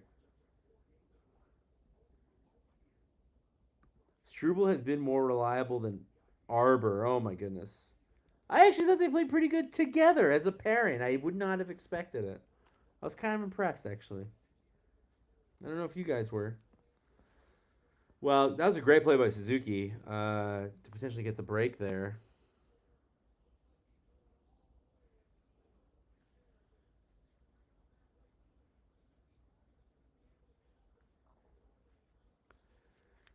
Montreal's sitting back here. Got a Bury on the power play.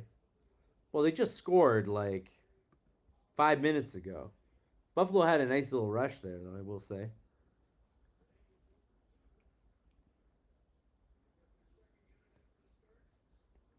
But yeah, the Habs need to just like fire a little more at Lions giving up 3 goals on 15 shots. Like, let's get some Morgan says, poor Connor. Remember when he was visibly disappointed when he was drafted by Edmonton? I will say Connor always has a face look on his face where he's kind of disappointed. He doesn't have very like an animated face. Connor does.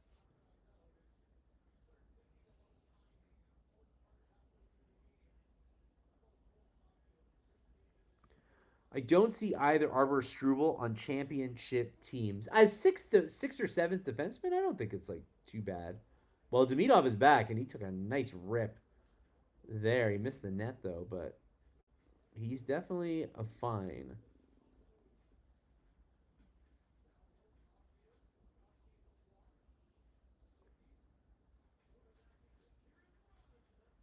Nice try. Caulfield connected with the bumper. They haven't done that nearly enough in the playoffs.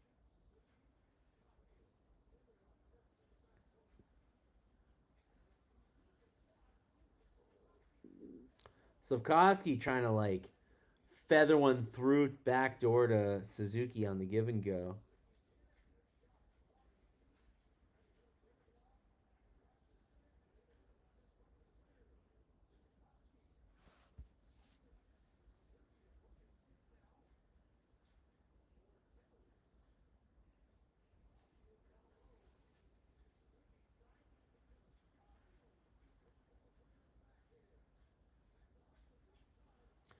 Demidov missed by not very much though. Demidov has terrible aim. Maybe he did hurt his wrist on that play before.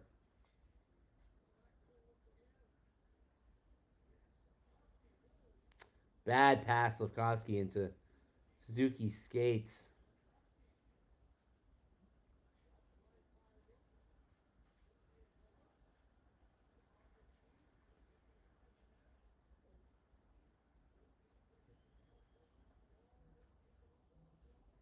Come on, guys. This could be the game here.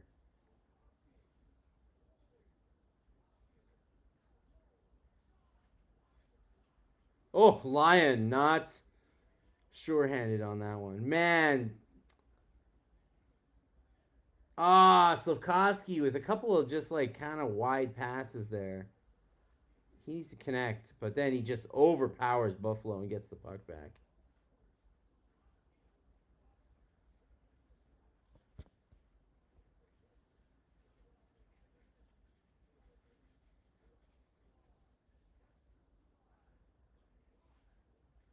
All right, now it's Kirby Doc time here. Let's see it.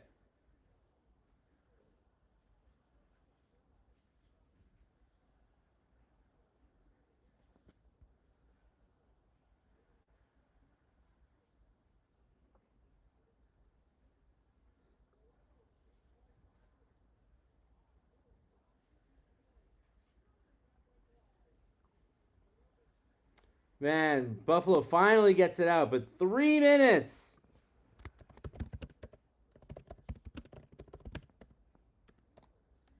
3 minutes in the ozone for Montreal.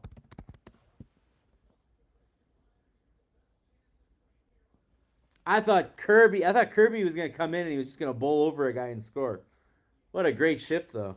The shifts multiple. Incredible stuff.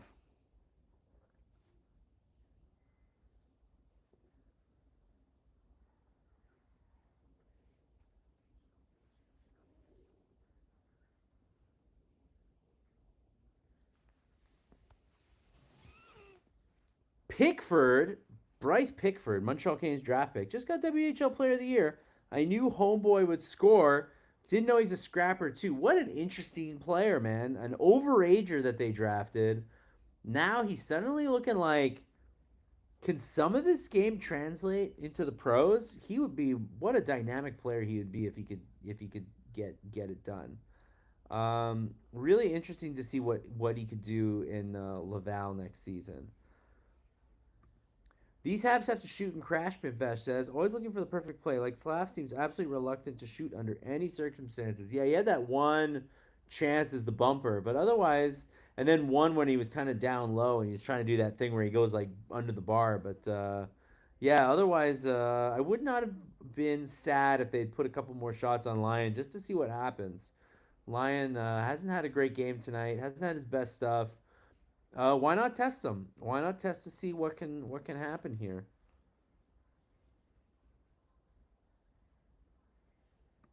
Why does the NHL allow the sound effect from the PA system to alert the home team that the penalty's over? I know, I hate that so much. McDavid would 100% sign with the Habs. He sure as hell isn't staying in Edmonton. Yeah, he's got 2 years left in Edmonton, I think, and then he's got to figure out what he wants to do.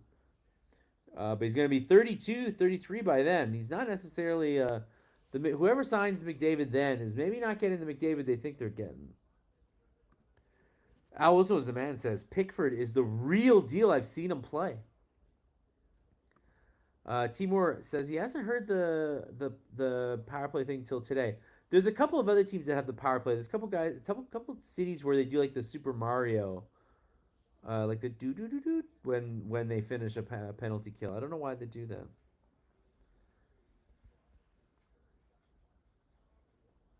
Yeah, many teams do it. Okay, well it's there's 6:28 or so left in the second period.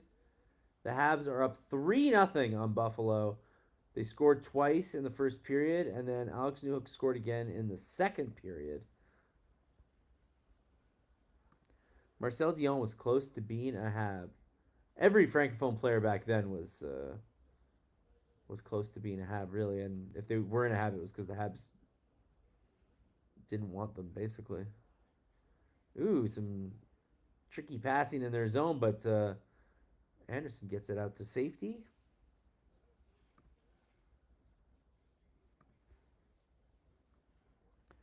The Laughs will trade the first overall pick for him, and he'll choke away his career. McDavid, you mean? Could something crazy happen this offseason? I know we're talking about like, oh, does Matthews want to stay? Does Brady Tkachuk want to stay? Does Buffalo still want to trade Rob Thomas? Is McDavid? What's his future? Like, are we gonna see some real crazy stuff happen this offseason?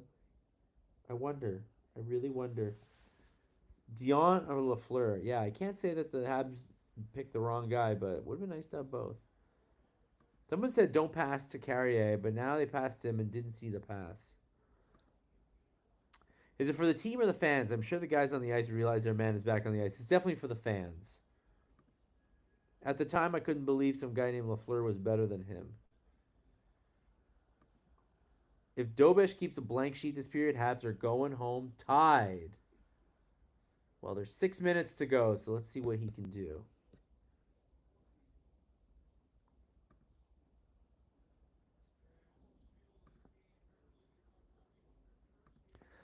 Lafleur NHL career took time to develop, and many were calling and should have picked Marcel. Well, I feel like, somebody like Yuri Slafkovsky can relate, where maybe somebody like Logan Cooley got off to a faster start. And people were like, "Oh, the Habs should have drafted Logan Cooley." And then Slafkovsky came on.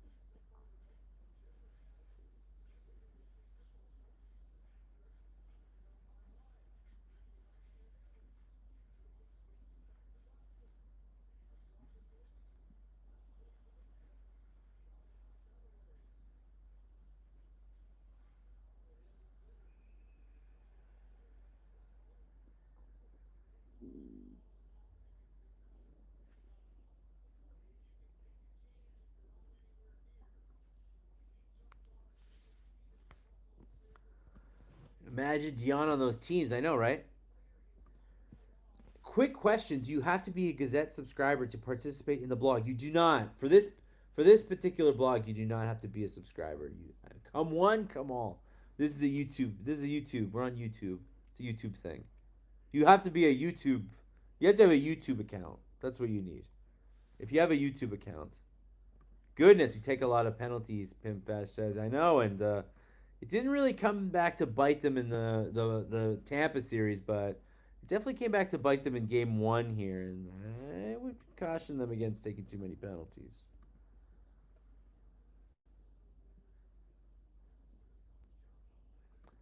Seem to remember that Lafleur was a somewhat heavy smoker and drinker. It's a different time.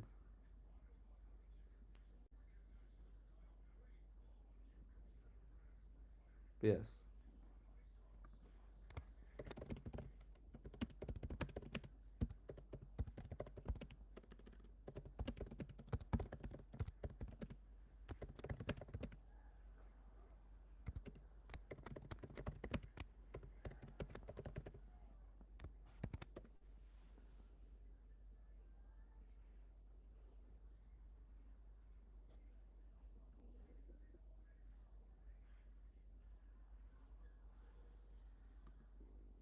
If the Sabres can't find a spark on home ice, then just wait till they get to Montreal. Tage Thompson has not done much these games. That's Tage, though. Tage is weird. He's a big guy, but he kind of goes like missing, and then like all of a sudden will score like 3 goals in like 5 minutes and burn you. Tage is a very streaky player. Big kill coming up. Yeah, the Canadiens are indeed once again back killing a penalty.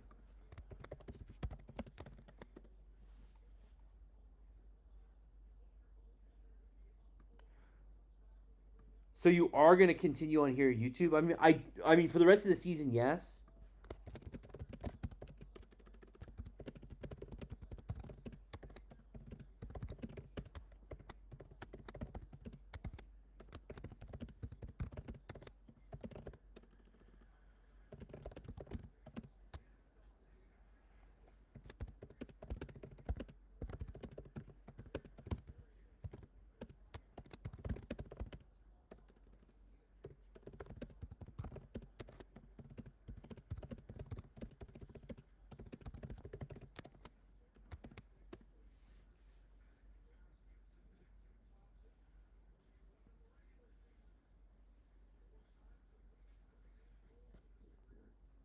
Yeah, I mean, you guys can always email me and let me know what you guys want, or in the comments, let me know what format you'd rather go back to. Maybe we go back to the website. I don't know. We'll see.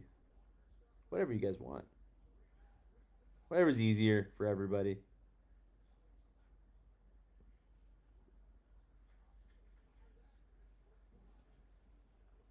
Could Bryce Pickford make the cut with the Habs next year? I mean, it's possible. I mean, he's a right-handed defenseman, so it's definitely possible. Some right-handed defenseman is going to make the team.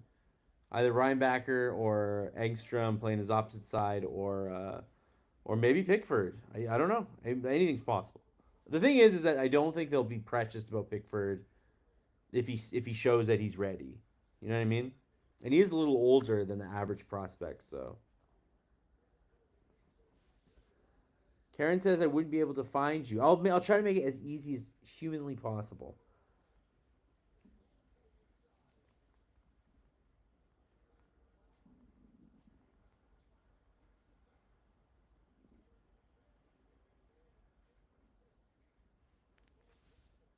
I like this one. Anyone else hate Bolduc? No, I like Bolduc. I think he's playing pretty well.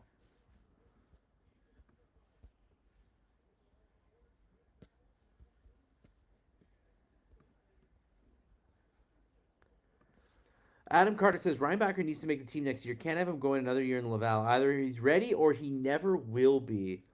Yeah. I mean, look, if he can't make the team next year, then yes, he's probably not ever gonna be anything other than maybe a depth guy. Like he has to make the team. Like if he doesn't make the team next year, like what the hell? Like something seriously wrong with him at that point.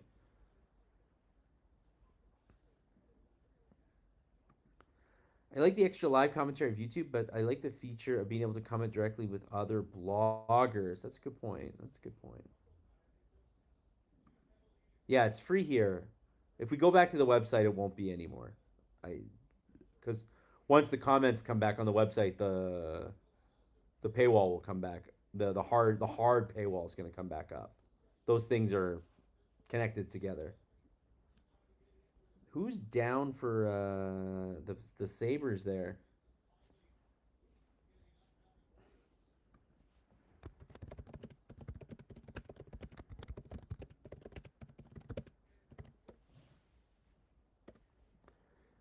Has Arbor been on the ice since the penalty? I'll have to check that. We'll have to keep track here. Good kill, Pink Fashes. Right at the end, got stick slash right out of our hand, and Sabres gain zone. No call.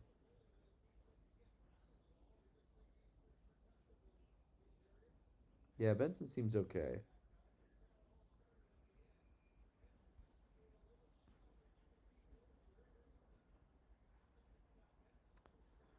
Bob's pro old format. There is a world where I kind of do both. Where I like have a video element and then also the comments on the site. There's like the possibility of that exists too. I'm gonna experiment over the summer and see what tools we have.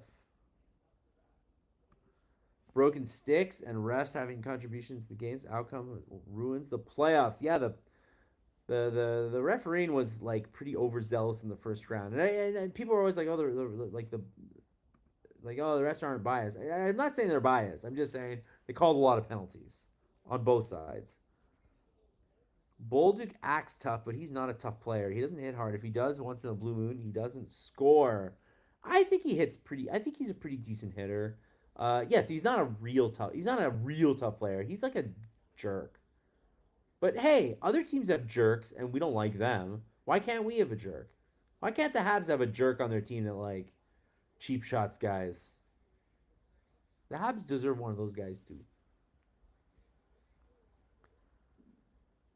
So it's 4-on-4, by the way.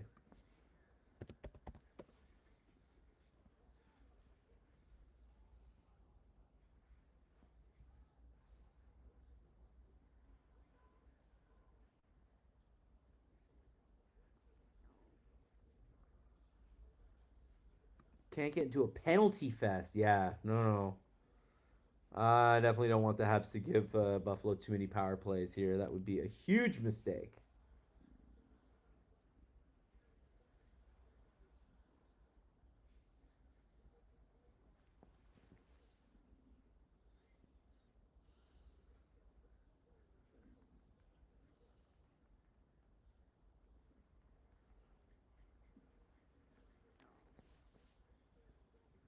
We got Dobesh fans here. I know. He's great. Habs goaltending went from a weakness to a strength overnight. Oh, nice try there for Matheson.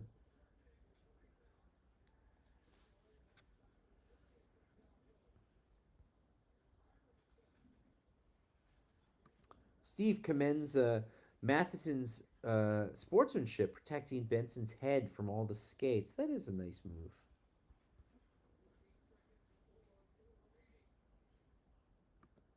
Mark says close to a perfect game so far by the Habs. Just a little worried about them sitting back. Whereas Ray-Ban says get to the third and they'll be fine.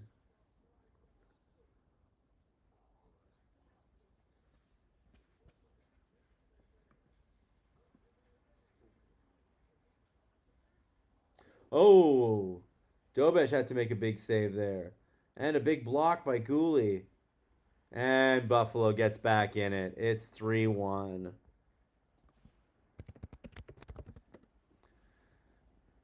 Goal in the final 40 seconds of the second period. That's brutal. Worst time to give up a goal. Benson scores. Lazy play with the lead at the end of the period. Yeah, they sat back a little too much there at the end in the final minute. They should have honestly iced the. And you're in a minute left. Just ice the puck. Just break their momentum. Don't give them a chance to get settled in the zone. Just ice the puck. They had the puck on their sticks a couple of times, and they got a little fancy trying to get the puck out.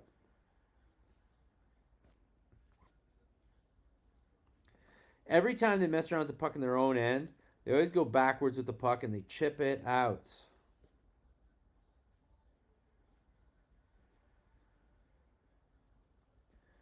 I love Benson. He's such an effective player. Big mistake Montreal not picking him. What draft was he in? I can't remember. I can't even remember now. Zach Benson was in the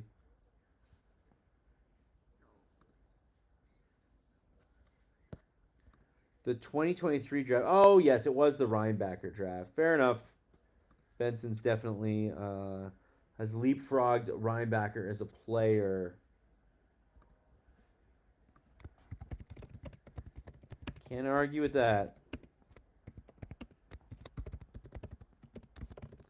So the Habs have let the Sabres get a glimmer of hope that they can get back in this one. It is now a 2-goal game again.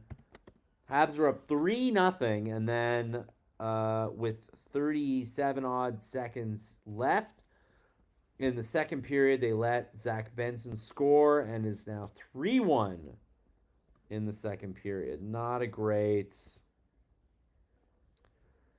way to end that period. It's not the end of the world, but it's also like, what are you doing?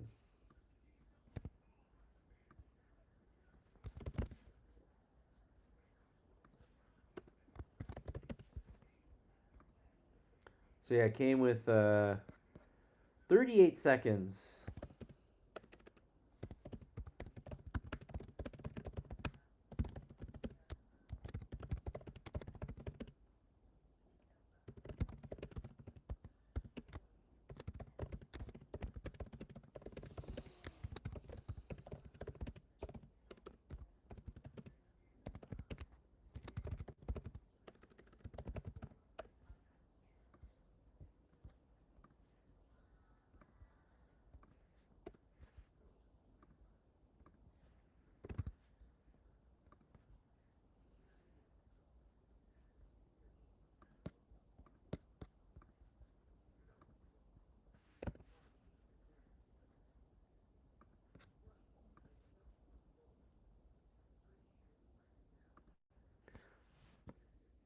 Habs are out playing, outworking them. Not worried. Good road game so far. Kevin McCart says the Habs have had some great jerks in their time. PJ Stock, Darcy Tucker, Lappy, Shane Corson, Kirk Muller. Those are some good ones. Picking Reinbacker over him. Puke!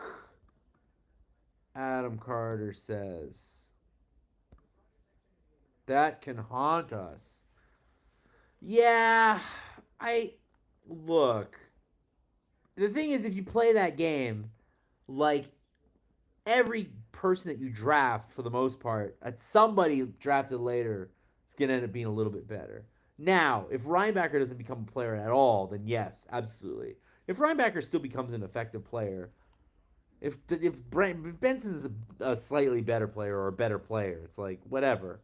It's always gonna happen. You're gonna drive yourself crazy if you feel otherwise. But if Reinbacker doesn't turn into anything, Pinfash says, watch. Buffalo will score within the first 5 minutes of the third. Just handed the momentum on a silver platter with penalties, turnovers, and laziness. They're still up 3-1. Like, it's not the end of the world. Just the sky has not fallen just yet. D. Smith says, Kirk Muller was no jerk. Timur says, Caulfield just got rid of the puck. Yeah, he's not the guy I would have wanted out there with a minute left. Buffalo goal is the fault of Dobson, not Caulfield. Max says, Doug Riseborough. Also a big-time rat. Karen says, I'd prefer that only Gazette subscribers be allowed to participate in the blog. Otherwise, we can all save ourselves hundreds of dollars, cancel subscriptions, and watch the blog for free. Well, I definitely appreciate, Karen, that you think that this blog is like the best part of your Gazette subscription. There's lots of... I think there's a lot of better things that you get from the subscription, but I do appreciate that you feel that way. Unfortunately, at this time, I don't think I can enforce There's no way for me to enforce it. There is a way for me to enforce it. I do know how to do it. Basically, I would make these private and then email you guys out the link. Honestly, that might be what we do at some point. I just wanted to do, this was like an experiment, this live blog. I didn't know if it was going to be any good or not. I didn't know if any of you guys were going to want to be on it. So I couldn't like make you guys pay for it because it's like, what if it was complete trash and you hated it and you hated me forever? So I had to like give it to you for free. But honestly, next year, next season, the possibility may exist of some type of paywalled video live blog. You're 100% right. But right now, Karen, we're just like doing it like we've done it all the season this way. It's like I can't like enforce anything this late in the game.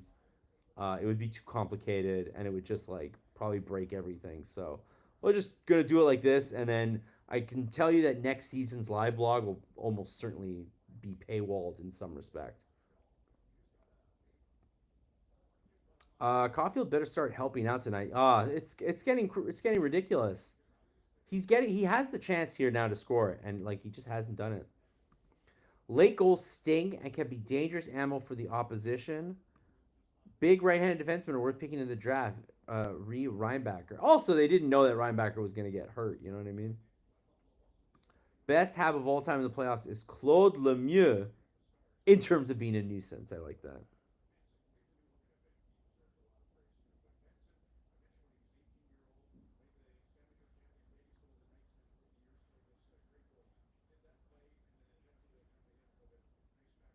Their momentum was interrupted by the intermission. That is true. You kind of get a fresh chance.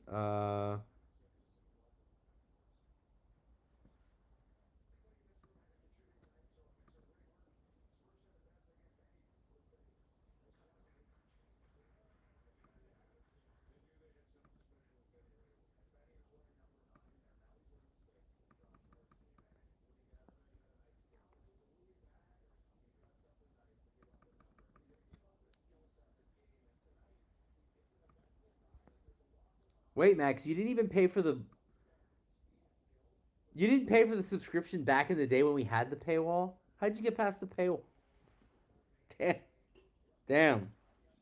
All right, fair enough. Look, I can't. I can do a lot of things. I can't like totally police the paywall. Unfortunately,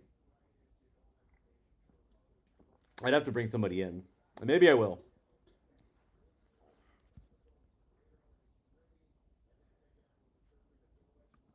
Next period, top line has to own it. They got to show their leadership right now. It's getting crazy. They need to. The first line is not. There's nobody on Buffalo that's shutting them down, the way that like there were shut down guys in Tampa. Buffalo plays a pretty open style. You have a chance to score. It's time to do it.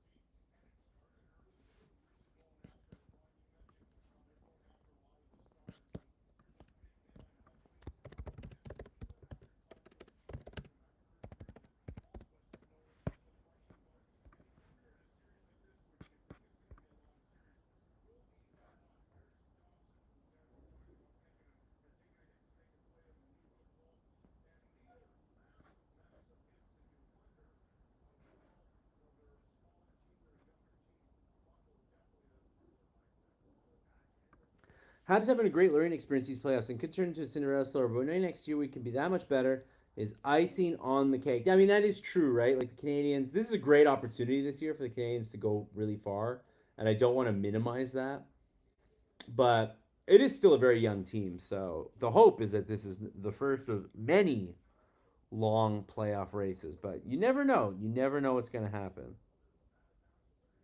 Habs are playing with house money, EF says. Hey, EF. They need to get three past Dobesh and stop us from scoring. It's not happening. Max shouting out Mike Boone. Shout out to Mike Boone, wherever you are. Hope you're having a good one. Mark says get lost at the house money. I know it's a really good opportunity. Like I don't want anyone to like minimize what's going on here. Like it would suck if they could like they can beat Buffalo. So like it would behoove them to do it. But we want more cups, Ray Ban says. I know, I want more cups. The hard hitting's going to wear them down. It happens. They got to start hitting back. Adam Carter says that's why maybe they should play. How's Jack Eye doing tonight? How much time is he playing? None. I do think.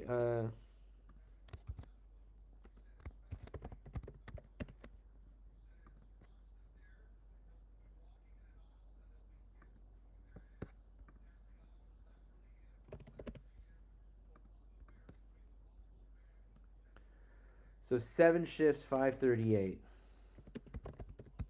So I do think he was benched. I do think that Jack Eye was benched after the penalty. It certainly looks like it. Youngest team with nothing to lose, a hot goalie equals dread for the opposition. But I mean, Buffalo is also kind of.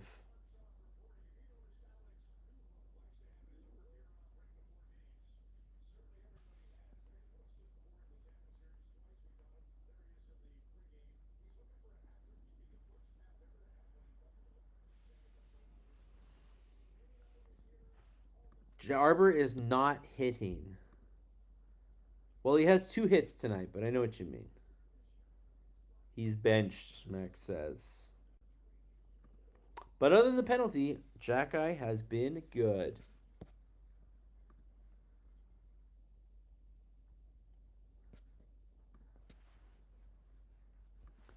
Uh,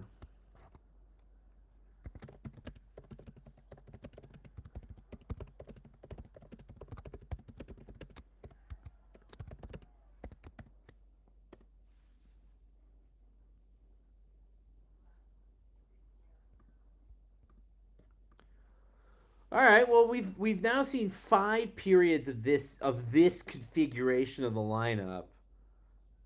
Would you like to see any lineup changes for Game 3? I do think that the Canadians. I don't think they're going to do anything rash based on what happens in the next 20 minutes. So I'd be curious to know if you think that there's going to be any sort of big lineup change going.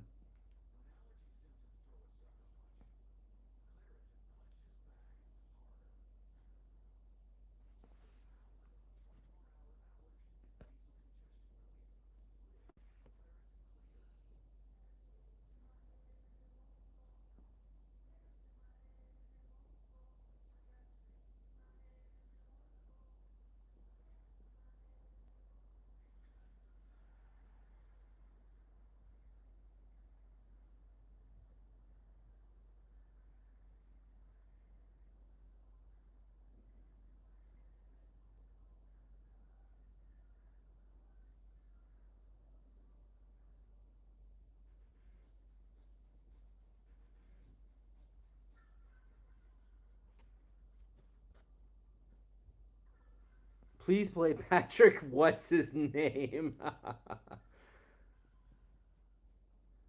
Might be one of those times Marty goes into the dressing room.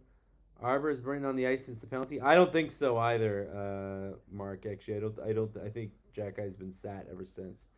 Arbor hasn't figured out when to be tough and when to hold off, and he will, or he'll play elsewhere. Kapanen over Veleno. Not sure I'd like to see any changes. Habs have 3 guys play big minutes. They don't need the 6th guy to play that much. Demidov was fine with Kapanen in the regular season. Tampa was tough, but bring him back. Would like to see Gallagher play at least once. Karen's going to cancel your subscription. I'll let you know. Look, here's what you can do. If the paywall ends up coming back, you can always resubscribe if you want. So I'm not gonna. I'm not here. I'm not. I'm not the sales. I'm not the sales team here. Like you do. You do you, Karen. It's all good. You are welcome. You're always welcome, no matter what. Well, if there's a hard paywall, then you know. I hope Montreal knows Buffalo will come out flying. They better match it. Yeah, I mean you think so, but maybe the Habs are the ones that come out flying. You don't know. The thing about Buffalo, the thing about Tampa, is that Tampa you knew when they were going to come out because they're a veteran team, and you knew that they knew when they had to turn it up. Buffalo's still a very young team. They're still a team that doesn't have a lot of experience. They've not made the playoffs in 14 years. They are a team that could, in theory, crumble if you keep going at them. It's possible. More so than Tampa. Players like Arbor are going to get penalties called against them. Look at Knuckles when he played with one of the best Habs shutdown lines with Carbo and Gainey. Get a little goal, Habs go. Marty won't let the team sit back. I certainly hope not.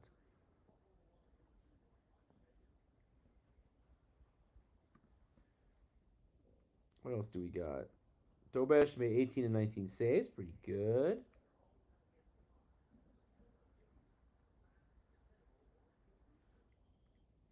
Man, one shot for Slavkovsky tonight. Two for Caulfield tonight. Just really like... Blah, blah, blah. Not super exciting, I would say.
I hate that awful excuse for a song used in the NASCAR ad. Which song is that? I'm listening to the commercial with the the Instacart with the funny song. He has to do what is right for his career, and it isn't with Marty coaching. Yeah, I mean that's the thing about Jack-Eye, right? I don't think anybody questions that Jack-Eye isn't at least a decent NHL player, but is this just not the team for him? Is this just a team that's like too fast? I don't know. You need to play Jack-Eye in the third, or the rest will tire out. Gallagher for sure, Kevin McCart says, has to be in for the home games. Still has magic in him that comes out when most needed. If he plays, it'll be at home, right? That's when they'll put him in. Because I think on the road, you just can't. Do you see Gallagher like standing up to an Alex Tuck? Like I just don't see it happening.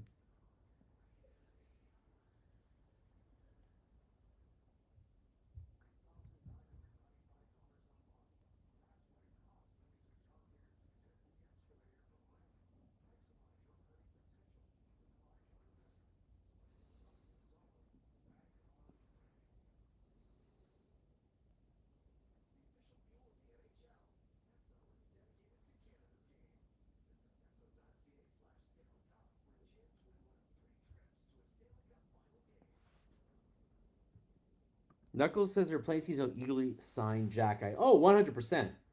I already told you guys. I think if Montreal lets this languish, Ottawa will absolutely try to get Jack-Eye on an offer sheet. I can absolutely 100%. Like I'm like so pretty damn sure about that. That will happen. So they gotta let it like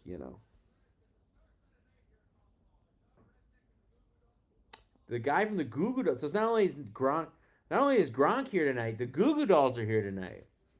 Goo Goo Dolls are supposed to play in Laval. The guy got pneumonia, but I guess he's good enough to go to the game. No, he was canceled last month. The show. I'm sure he's had time to recover. Got some Guinness going.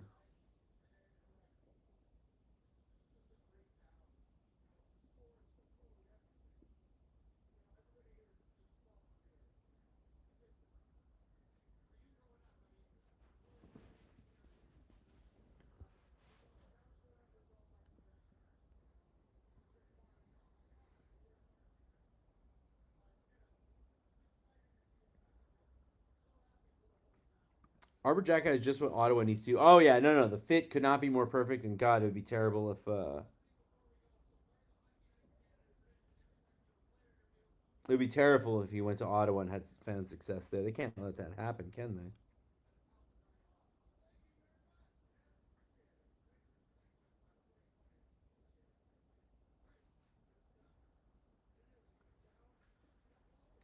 All right, we're back for the third period here.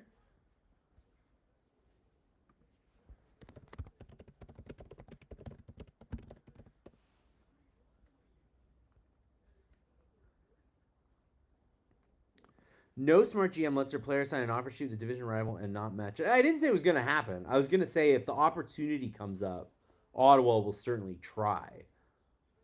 I don't know if it'll happen though. But I do think some team out west might also call about Jack Guy. I think they should just sign him. But the thing is, once you get offer sheets in there, do you got to sign the guy for like 3-4 mil? I don't know if they would do it at that price.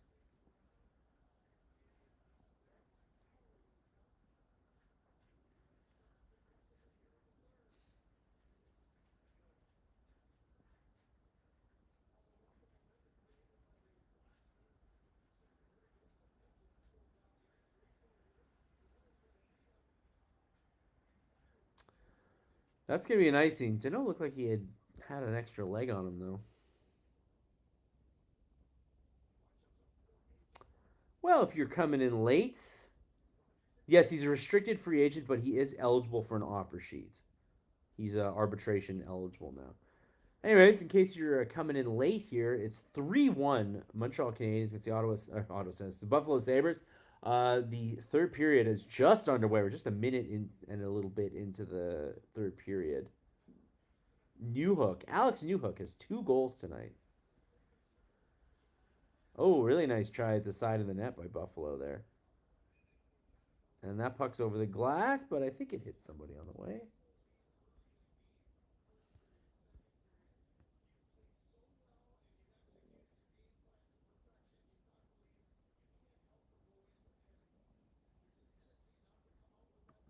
Icing is fine with Dino on the ice. It's true. He does win the faceoffs.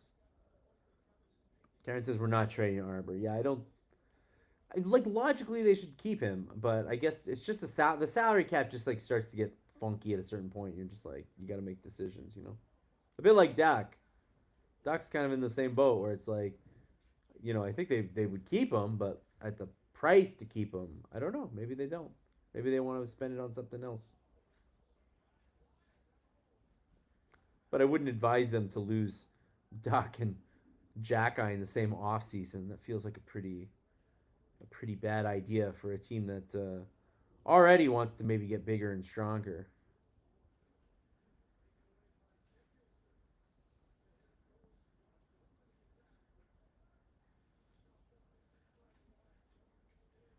Nice job by the Habs shutting down Josh Doan at the entrance.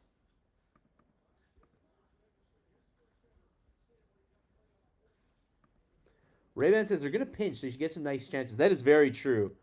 Buffalo is not going to play it. I don't think will play it safe at this point. They should try to do whatever they can to score. They've got big defensemen that move pretty well, so see if you can try to cause a turnover.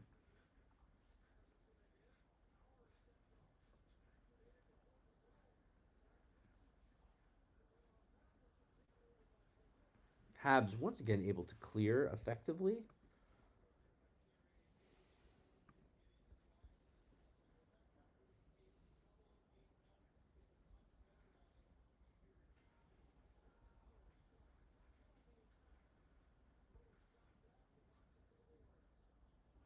Jack Eye's back in. Okay, our national nightmare is over.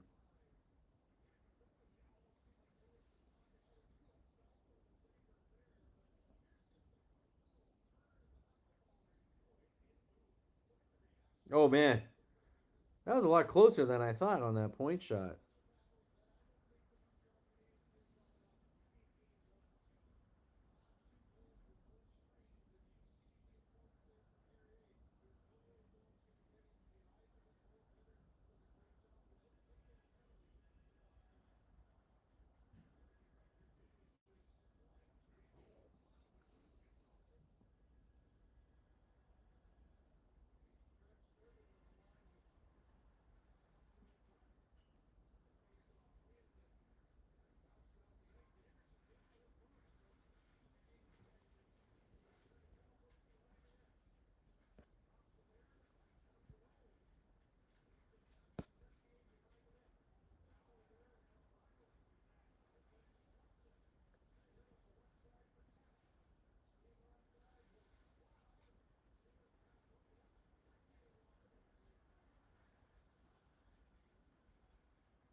Oof. Terrible play by Buffalo. And it's 4-1. Wow. Buffalo blows a tire.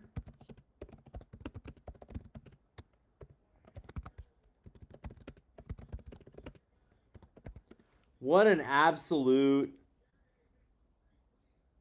A nice makeup on the Hudson blowing a tire in game one. Who the heck was stick handling way too damn much? Tage Thompson.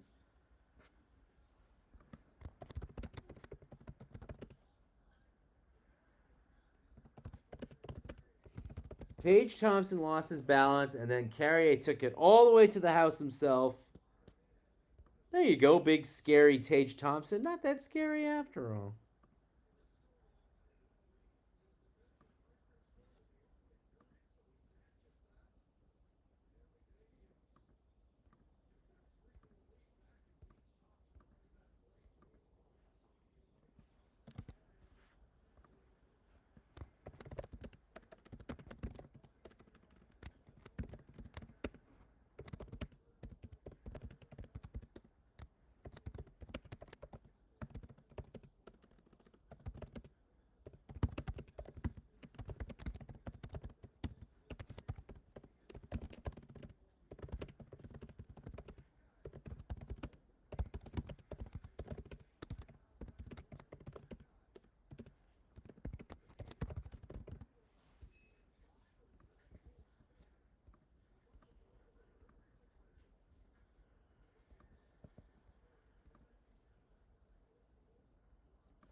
Dak establishes himself as a solid third liner here. Adam says, Dak won't fool me. It's the one I'm gone. So this is a storyline for Buffalo. Great defense, poor goalie. Hab Soso defense, great goalie. Everyone had us buried after game one. Is Demidov on the bench? Demidov was back on the bench. Yeah, he's on the ice right now. He did indeed survive getting hit and then possibly getting hit in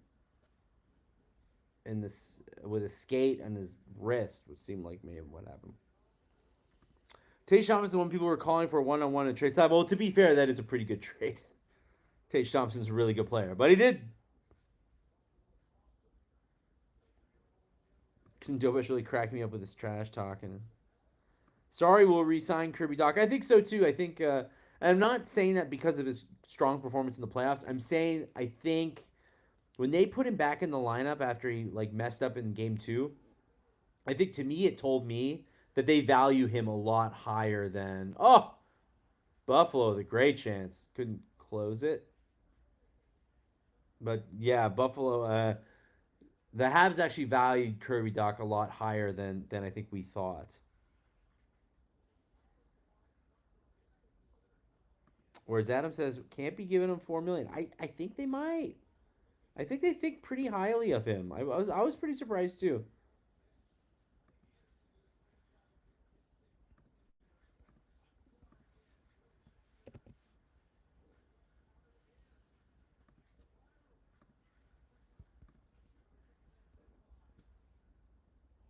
So that was a very boring, unassisted goal from Carrier, by the way.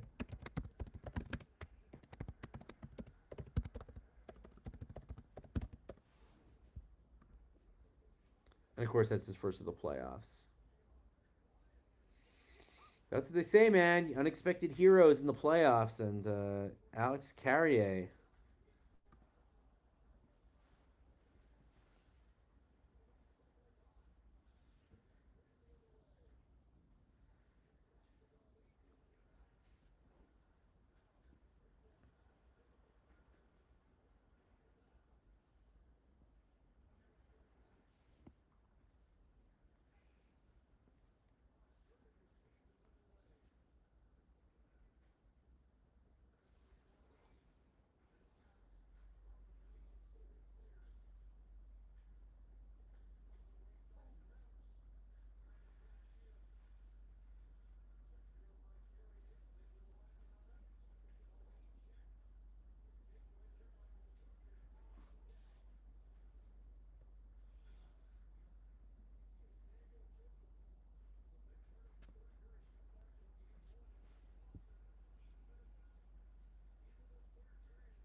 Buffalo's on it, but they're kind of just like sticking to the outside right now and see if they can.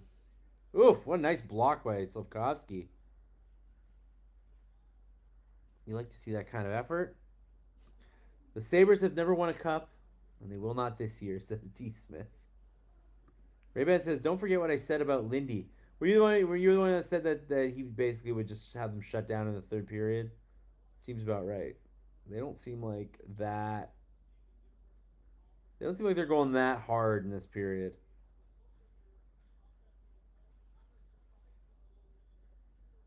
Hard to imagine people not feeling pretty good about where this series is going if you're a Habs fan. I think they played really well tonight, and I didn't think they played that horribly last night, and I really don't think that Buffalo are playing good tonight at all.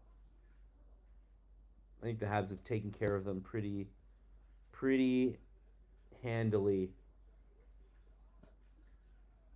Yeah, you were saying Lindy Ruff's teams choke.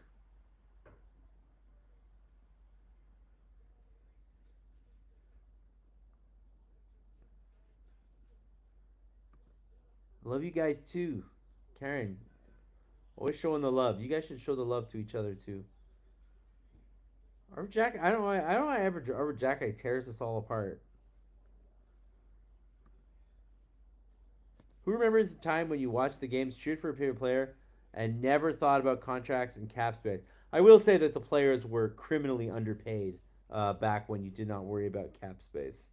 The players definitely deserve to get paid very handsomely for their work, but perhaps we think a little too. Sometimes we worry a little too much about the cap situation. I don't know what we'll offer Kirby, but we will offer him a contract, and he will accept it because he wants to remain a Hab. Karen says. Ah, the days before the salary cap. Yes, the days when the New York Rangers would just sign everybody and have a bad veteran laden team that couldn't win. Good times. Good times indeed. Buffalo and all that playoff experience heads will explode when they witness the Bell Center in the playoffs. Hopefully, they'll get a Shea Wanda's flu when they play here. Do the players still go out to the Rippers like they used to? I feel like they all just stay in their apartments and play in their hotels and just play Fortnite now. I don't know if the kids are like that anymore. Could be wrong.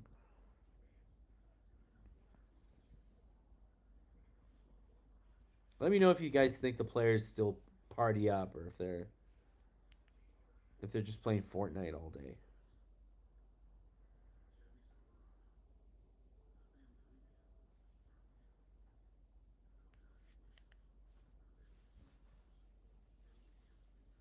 The Bell Center will be rocking. It'd be nice to see Doc and Newhook healthy for a whole season. I don't know if it's ever gonna happen though. I think you just gotta like It's you got to bake that into their contract too. I think that you got to just realize that they're not going to give you. They're just never going to give you 82 games. They're just not built that way. As a kid, I was shocked. Gainey and Robinson left after the '89 Cup final.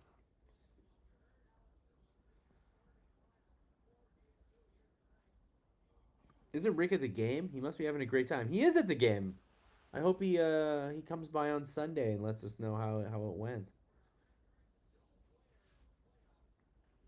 I wonder if they tried to move Doc at the deadline. I think they tried to get somebody, and then Doc may have been in the offering. But do I think they tried to add? They definitely tried to add a depth defenseman and a forward for sure. But obviously, nothing was to their liking. Seymour says, I remember buying a quarter season ticket package at the Forum, fifth row blues, center ice, $13 a ticket. You can't even get a hot dog at the Bell Center for $13 now. Oh, how times have changed. Much maligned Kirby Doc, Newly and Newhook proving their playoff worth. They have been very good in the playoffs, and it's been a delight to see. Whatever happens to either of them in the future, it's been great to see them find some success here in the playoffs. I think we're, by the way, we're well past the midway point now of the third period.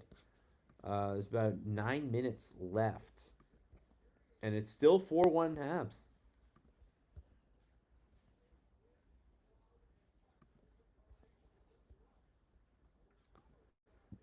As Derek correctly points out, the salary cap's going way up. So considerations will be given keeping a consistent group together. But for sure, when we hoist a cup, some of our faves will no longer be there. That is just the name of the game, right? And I do think the Canadians will have to probably make one more big trade to get somebody like pretty big. And then in doing so, we'll need to trade some players that people like. It's going to happen. Nice hit by Carrier on the Ryan McLeod.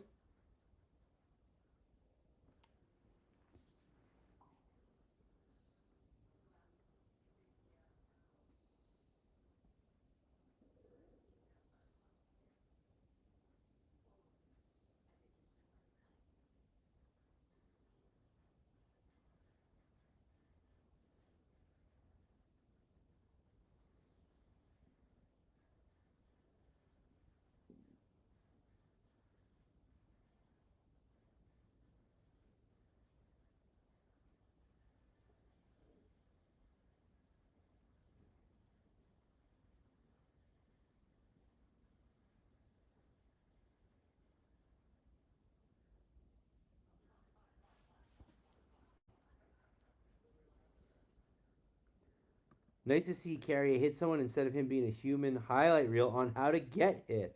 He plays a very D. Smith, a very selfless style of hockey. He does. He takes a lot of hits. I will say that. I'm always pretty shocked when he gets back up. Pipfash asks, "What did I miss? I had to take care of some business. You missed the fourth goal of the game for the Habs. So what happened was the Buffalo Sabres had it in the offensive zone. Tage Thompson had the puck at the point. He tried to make a little move to like get around Carrier. He ended up just falling over and wiping out. Habs had a 2-on-1 going the other way. Carrier held it the whole time, and he beat Alex Line very cleanly with a shot. It was a very, very, if you were a Buffalo fan, probably an incredibly infuriating way to go down 3 goals in this game. Not a good moment for the Buffalo Sabres.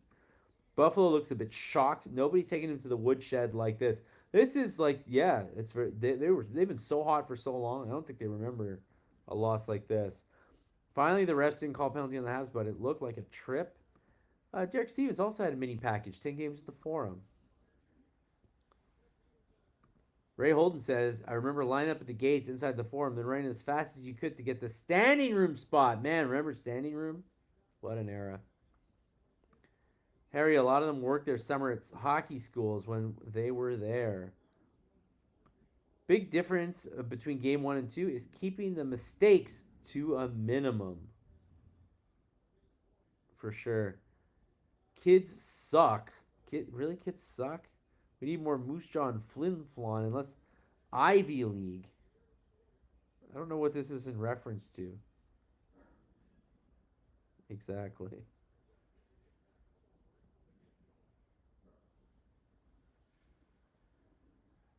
Ooh, Lionel Messi's gonna be at BMO Field. Wait, BMO Field is that's not the CF one. That's the Toronto one, right?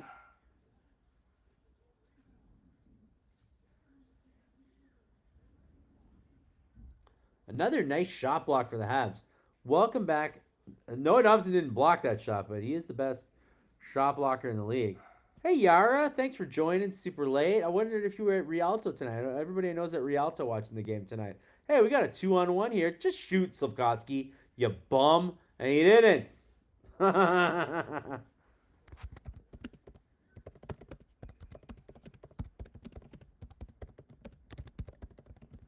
Guys, I totally understand why Uri Slavkovsky wanted to set up Cole Caulfield there, but Uri Slavkovsky had a guaranteed goal. He had that was a guaranteed goal from Cook. A Lion was not in the net at all. Lion just gave up the whole net to Slavkovsky. Here, Slash been trying to set up Caulfield all playoffs. Just shoot. Slav refuses to shoot. Like, it didn't need to be that way. It didn't need to be that way at all. Used to love standing room. Now I don't like sitting now, but back in the day, sure.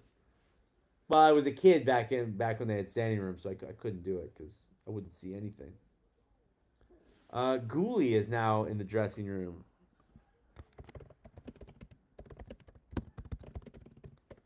We shall see what is up with Caden Gooley. Shout out the 103 Monkland bus. By the way, always, if you guys ever want to shout out your bus on this chat, I'm always down to shout out bus rides. They changed a lot of the numbers, though, over the years. Some they did, some they didn't. Shout out the 90 bus from Mo West. That was a good one.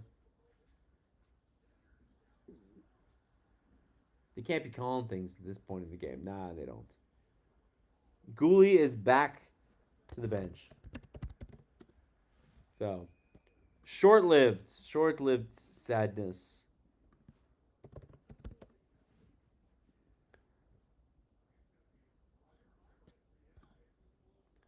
Oh, Byron taking a penalty out of anger.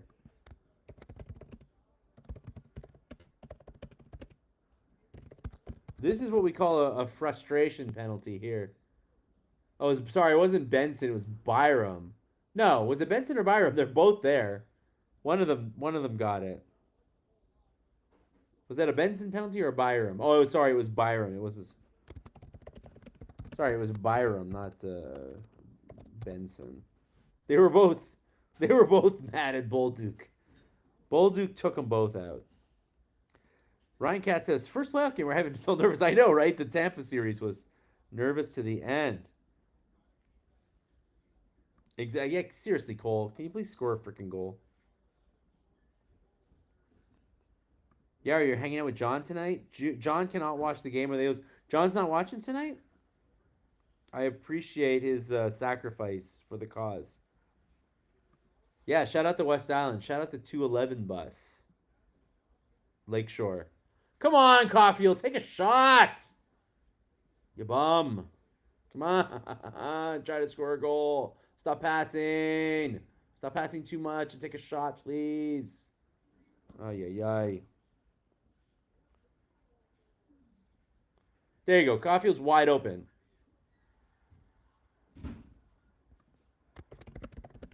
How did Cole not score there? Let's be real, though. That was a goal. How's that not a goal? I've never seen the puck do whatever crazy physics that was.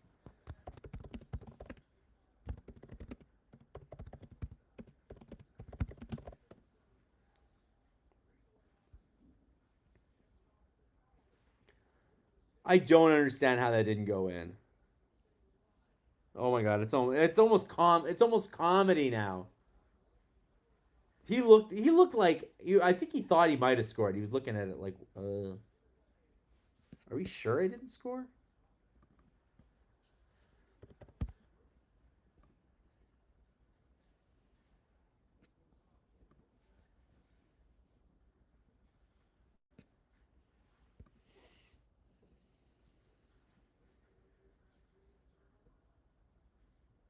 Shout out Loyola. Gotta lift hitchhiking from Doug Harvey during one of the innumerable bus strikes. Damn, that's cool.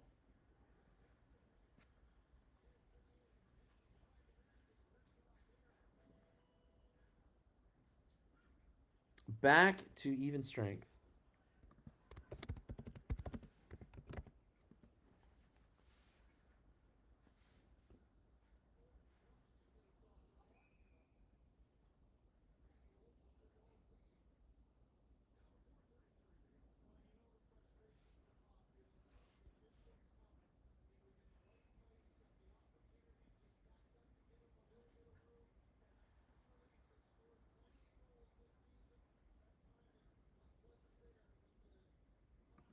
Standing room only is now $100,000 private boxes of people eating sushi and checking their social media. Oh, I would love to have sushi at a hockey game. I'd love to have sushi right now. Eventually, the season will be over. I mean, for everybody at some point. Not a fan of how the Habs basically conceded the power play. Well, Cole Caulfield hit the post on like a shot that like defied physics to stay out. I don't even understand how that stayed out. I want to watch the replay. I don't know if they conceded the power play so much as uh, Caulfield hit the post there and could have easily scored. But yeah, it's frustrating to watch him not score. Caulfield hasn't scored, but going back to Tampa series, he had a few posts. It will happen. First Habs game where he did not need a defibrillator. That's true. Habs have character. They battle. This is like the first like chill playoff game. It's nice. I don't know about you guys. I don't even know what to do with myself. I've just been like spent so much of this power play. There's so much of this playoffs just screaming to myself.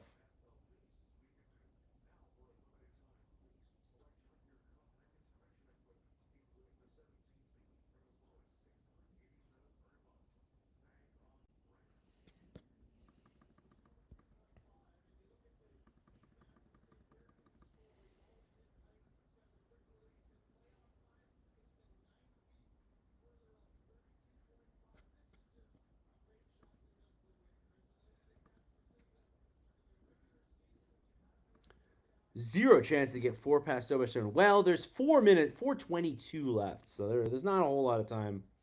Not a whole lot of time for Buffalo to figure this out. I will say that Caulfield looks a little happier on the bench. I feel like he did, even if he didn't score today. I think at least gave himself the confidence, like, oh yeah, I am gonna score. In seventh game, Caulfield led halves hits with 5. If he's not scoring, he's still doing things. Sound is gone on Sportsnet. Oh, I still got sound. Goalie's preparing to come out, so they have a chance to make his 5-1. This game is not over. Hey, Buffalo's not giving up. Buffalo's trying to like have the goalie trying to pull the goalie with 4 minutes left, and they've done it. And it's over. Now it's over. 3 goals in 3 games for Nick Suzuki, and now it is really over. And Buffalo looks very sad on the bench. I think we can all put this guy to bed. There you go. Now I can breathe a little. I'll be at game 3 of the Bell Center, which should be rocking. You're going to go to the Bell Center? Pimp, have all the fun in the world. You're probably going to be super stressed and nervous because it's going to be probably a crazy game. But do have fun. Enjoy it. I'm very happy for you. I'm sure everybody here is happy for you.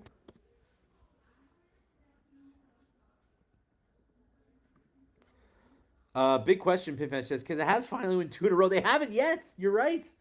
So far, it's been 1-1-1-1-1-1, and they've got a. That's a very good point. Now they're shell shocked. Won't know what hit them Sunday night at the Bell Center. The Habs are, I wouldn't say in the driver's seat. I would say they're in a very, very good spot right now.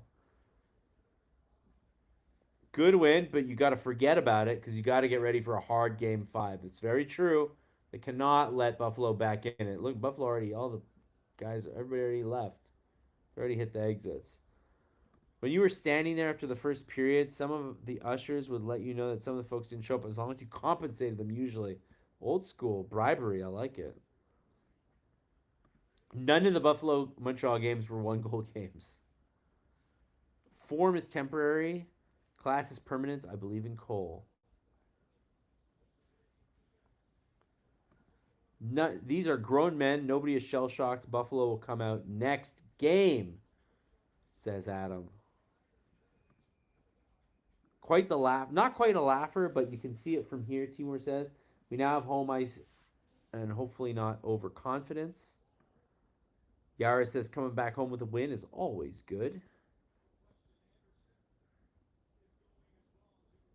Got some 2:42 left, and we got some guys going to the box.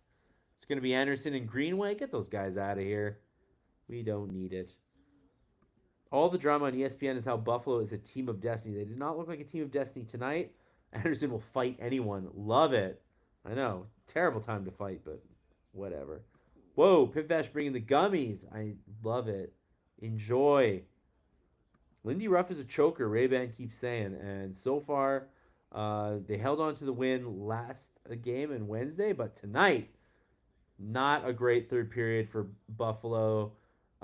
Pretty much a mirror reflection of like what happened, but except it happened to Montreal in the first game, happened to Buffalo here where they just couldn't really get it going in the third period.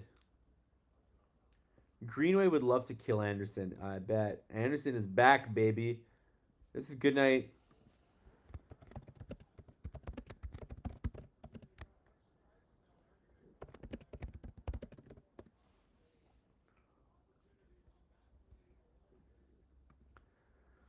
Excellent game by the Habs. Ties the series to get back to the friendly confines of the Bell Center.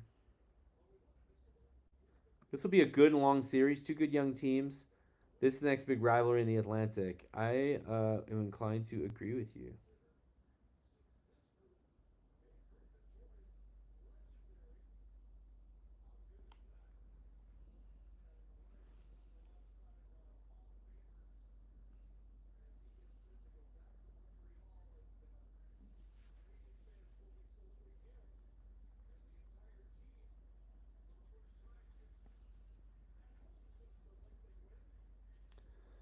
Buffalo ends up on the power play, actually. So they can perform on the power play in front of a rather depleted uh, KeyBank Center. It looks like a lot of people went home here.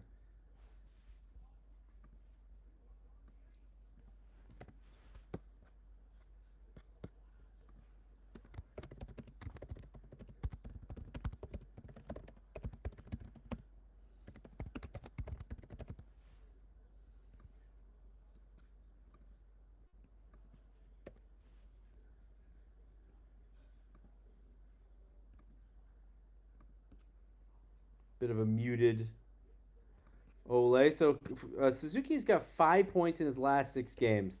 So his line mates are still struggling quite a bit, but I think Suzuki we've sort of found his sweet spot here. That's good at least. That's the start of it.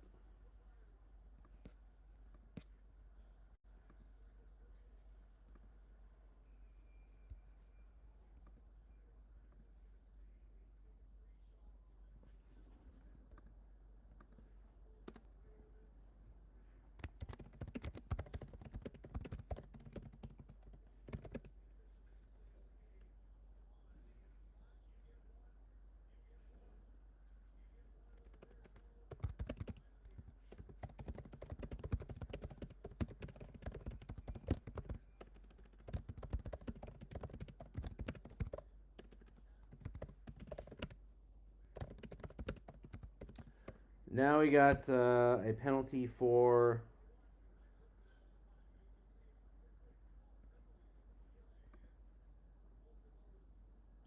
Benson. So now we're going to be 4-on-4 for a little bit.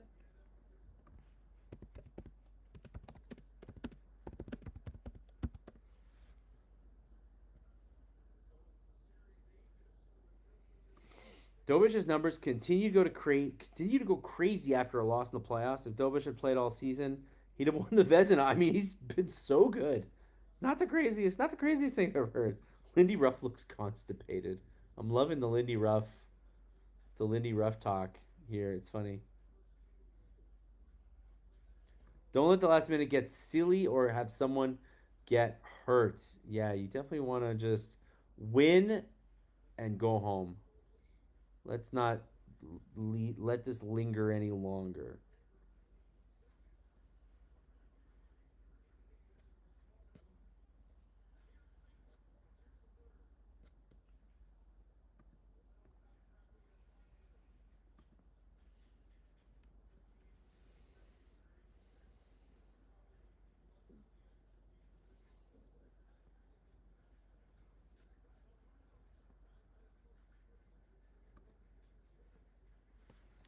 All right, we're at the end here. Habs on the power play as we get to the end. Greenway's trying to pick a fight with Doc. It's not going to work.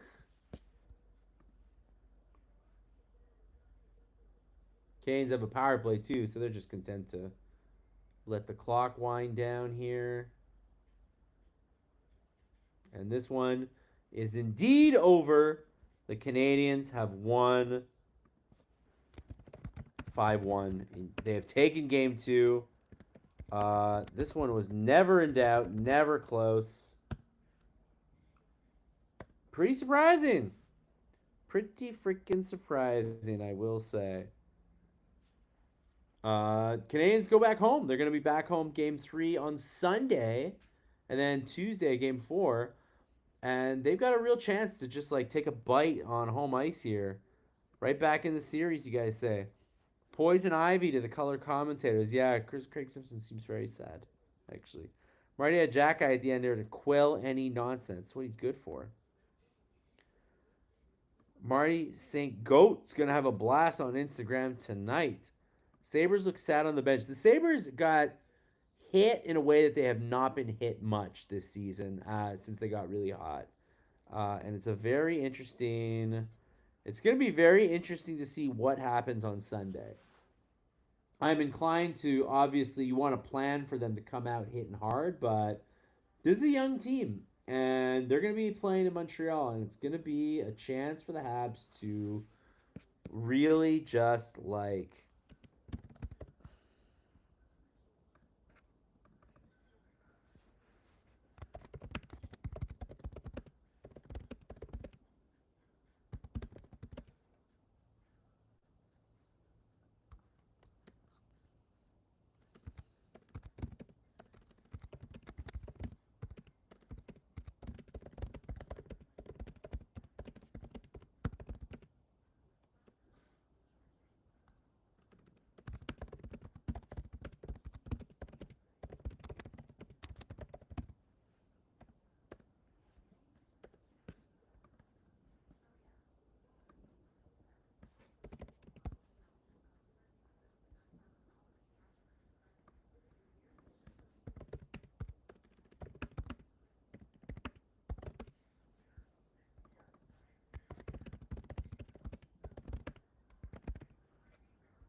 yeah, so how do you guys feel? You guys feeling good?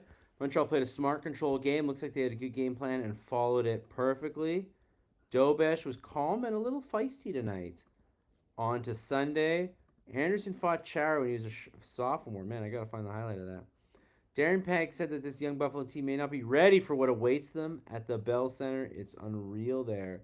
Very, very good point. We'll see what happens. Looking forward to Sunday. Thanks to you, Timur. Thanks to you, David. Thanks to you, Harry. They got spanked, Karen said. They sure did. Roll on Sunday. He makes the adjustments. Cole will get his goal when it's clutch, and we'll all forget and forgive this mini slump. That's why we would be happy with 49 goals and 20 in the playoffs. Of course, the Sabres look sad they lost. What kind of comment is that? They do look sad, though. I don't know. Other teams look mad.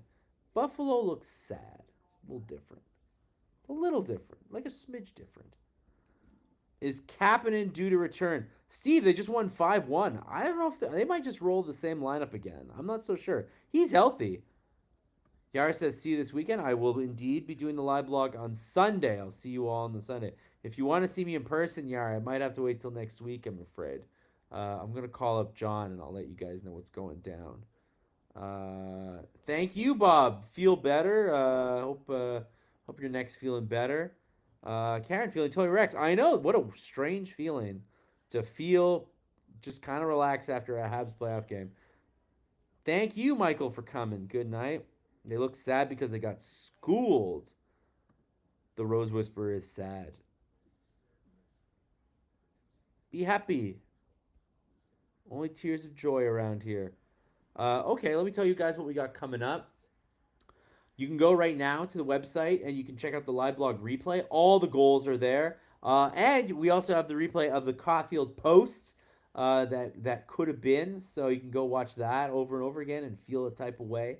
In about an hour and a half or so, we're going to have the hidden game. If you subscribe to the Montreal Gazette newsletter, you will receive a newsletter with the results of the game. If you happen to not be watching, it's a great way to know. If you, let's see what else we got. If you haven't watched the Hockey Inside Out episode yet with Chris Knuckles Nyland talking about holding the torch, they also talk about who might hold the torch next. So you can't miss that episode. It's on our YouTube page. It's literally on the YouTube page that you are on right now. So when you close this, go to that, watch it. It's 10 minutes long. Knuckles is like, almost in tears. Like, please watch it. It's so good.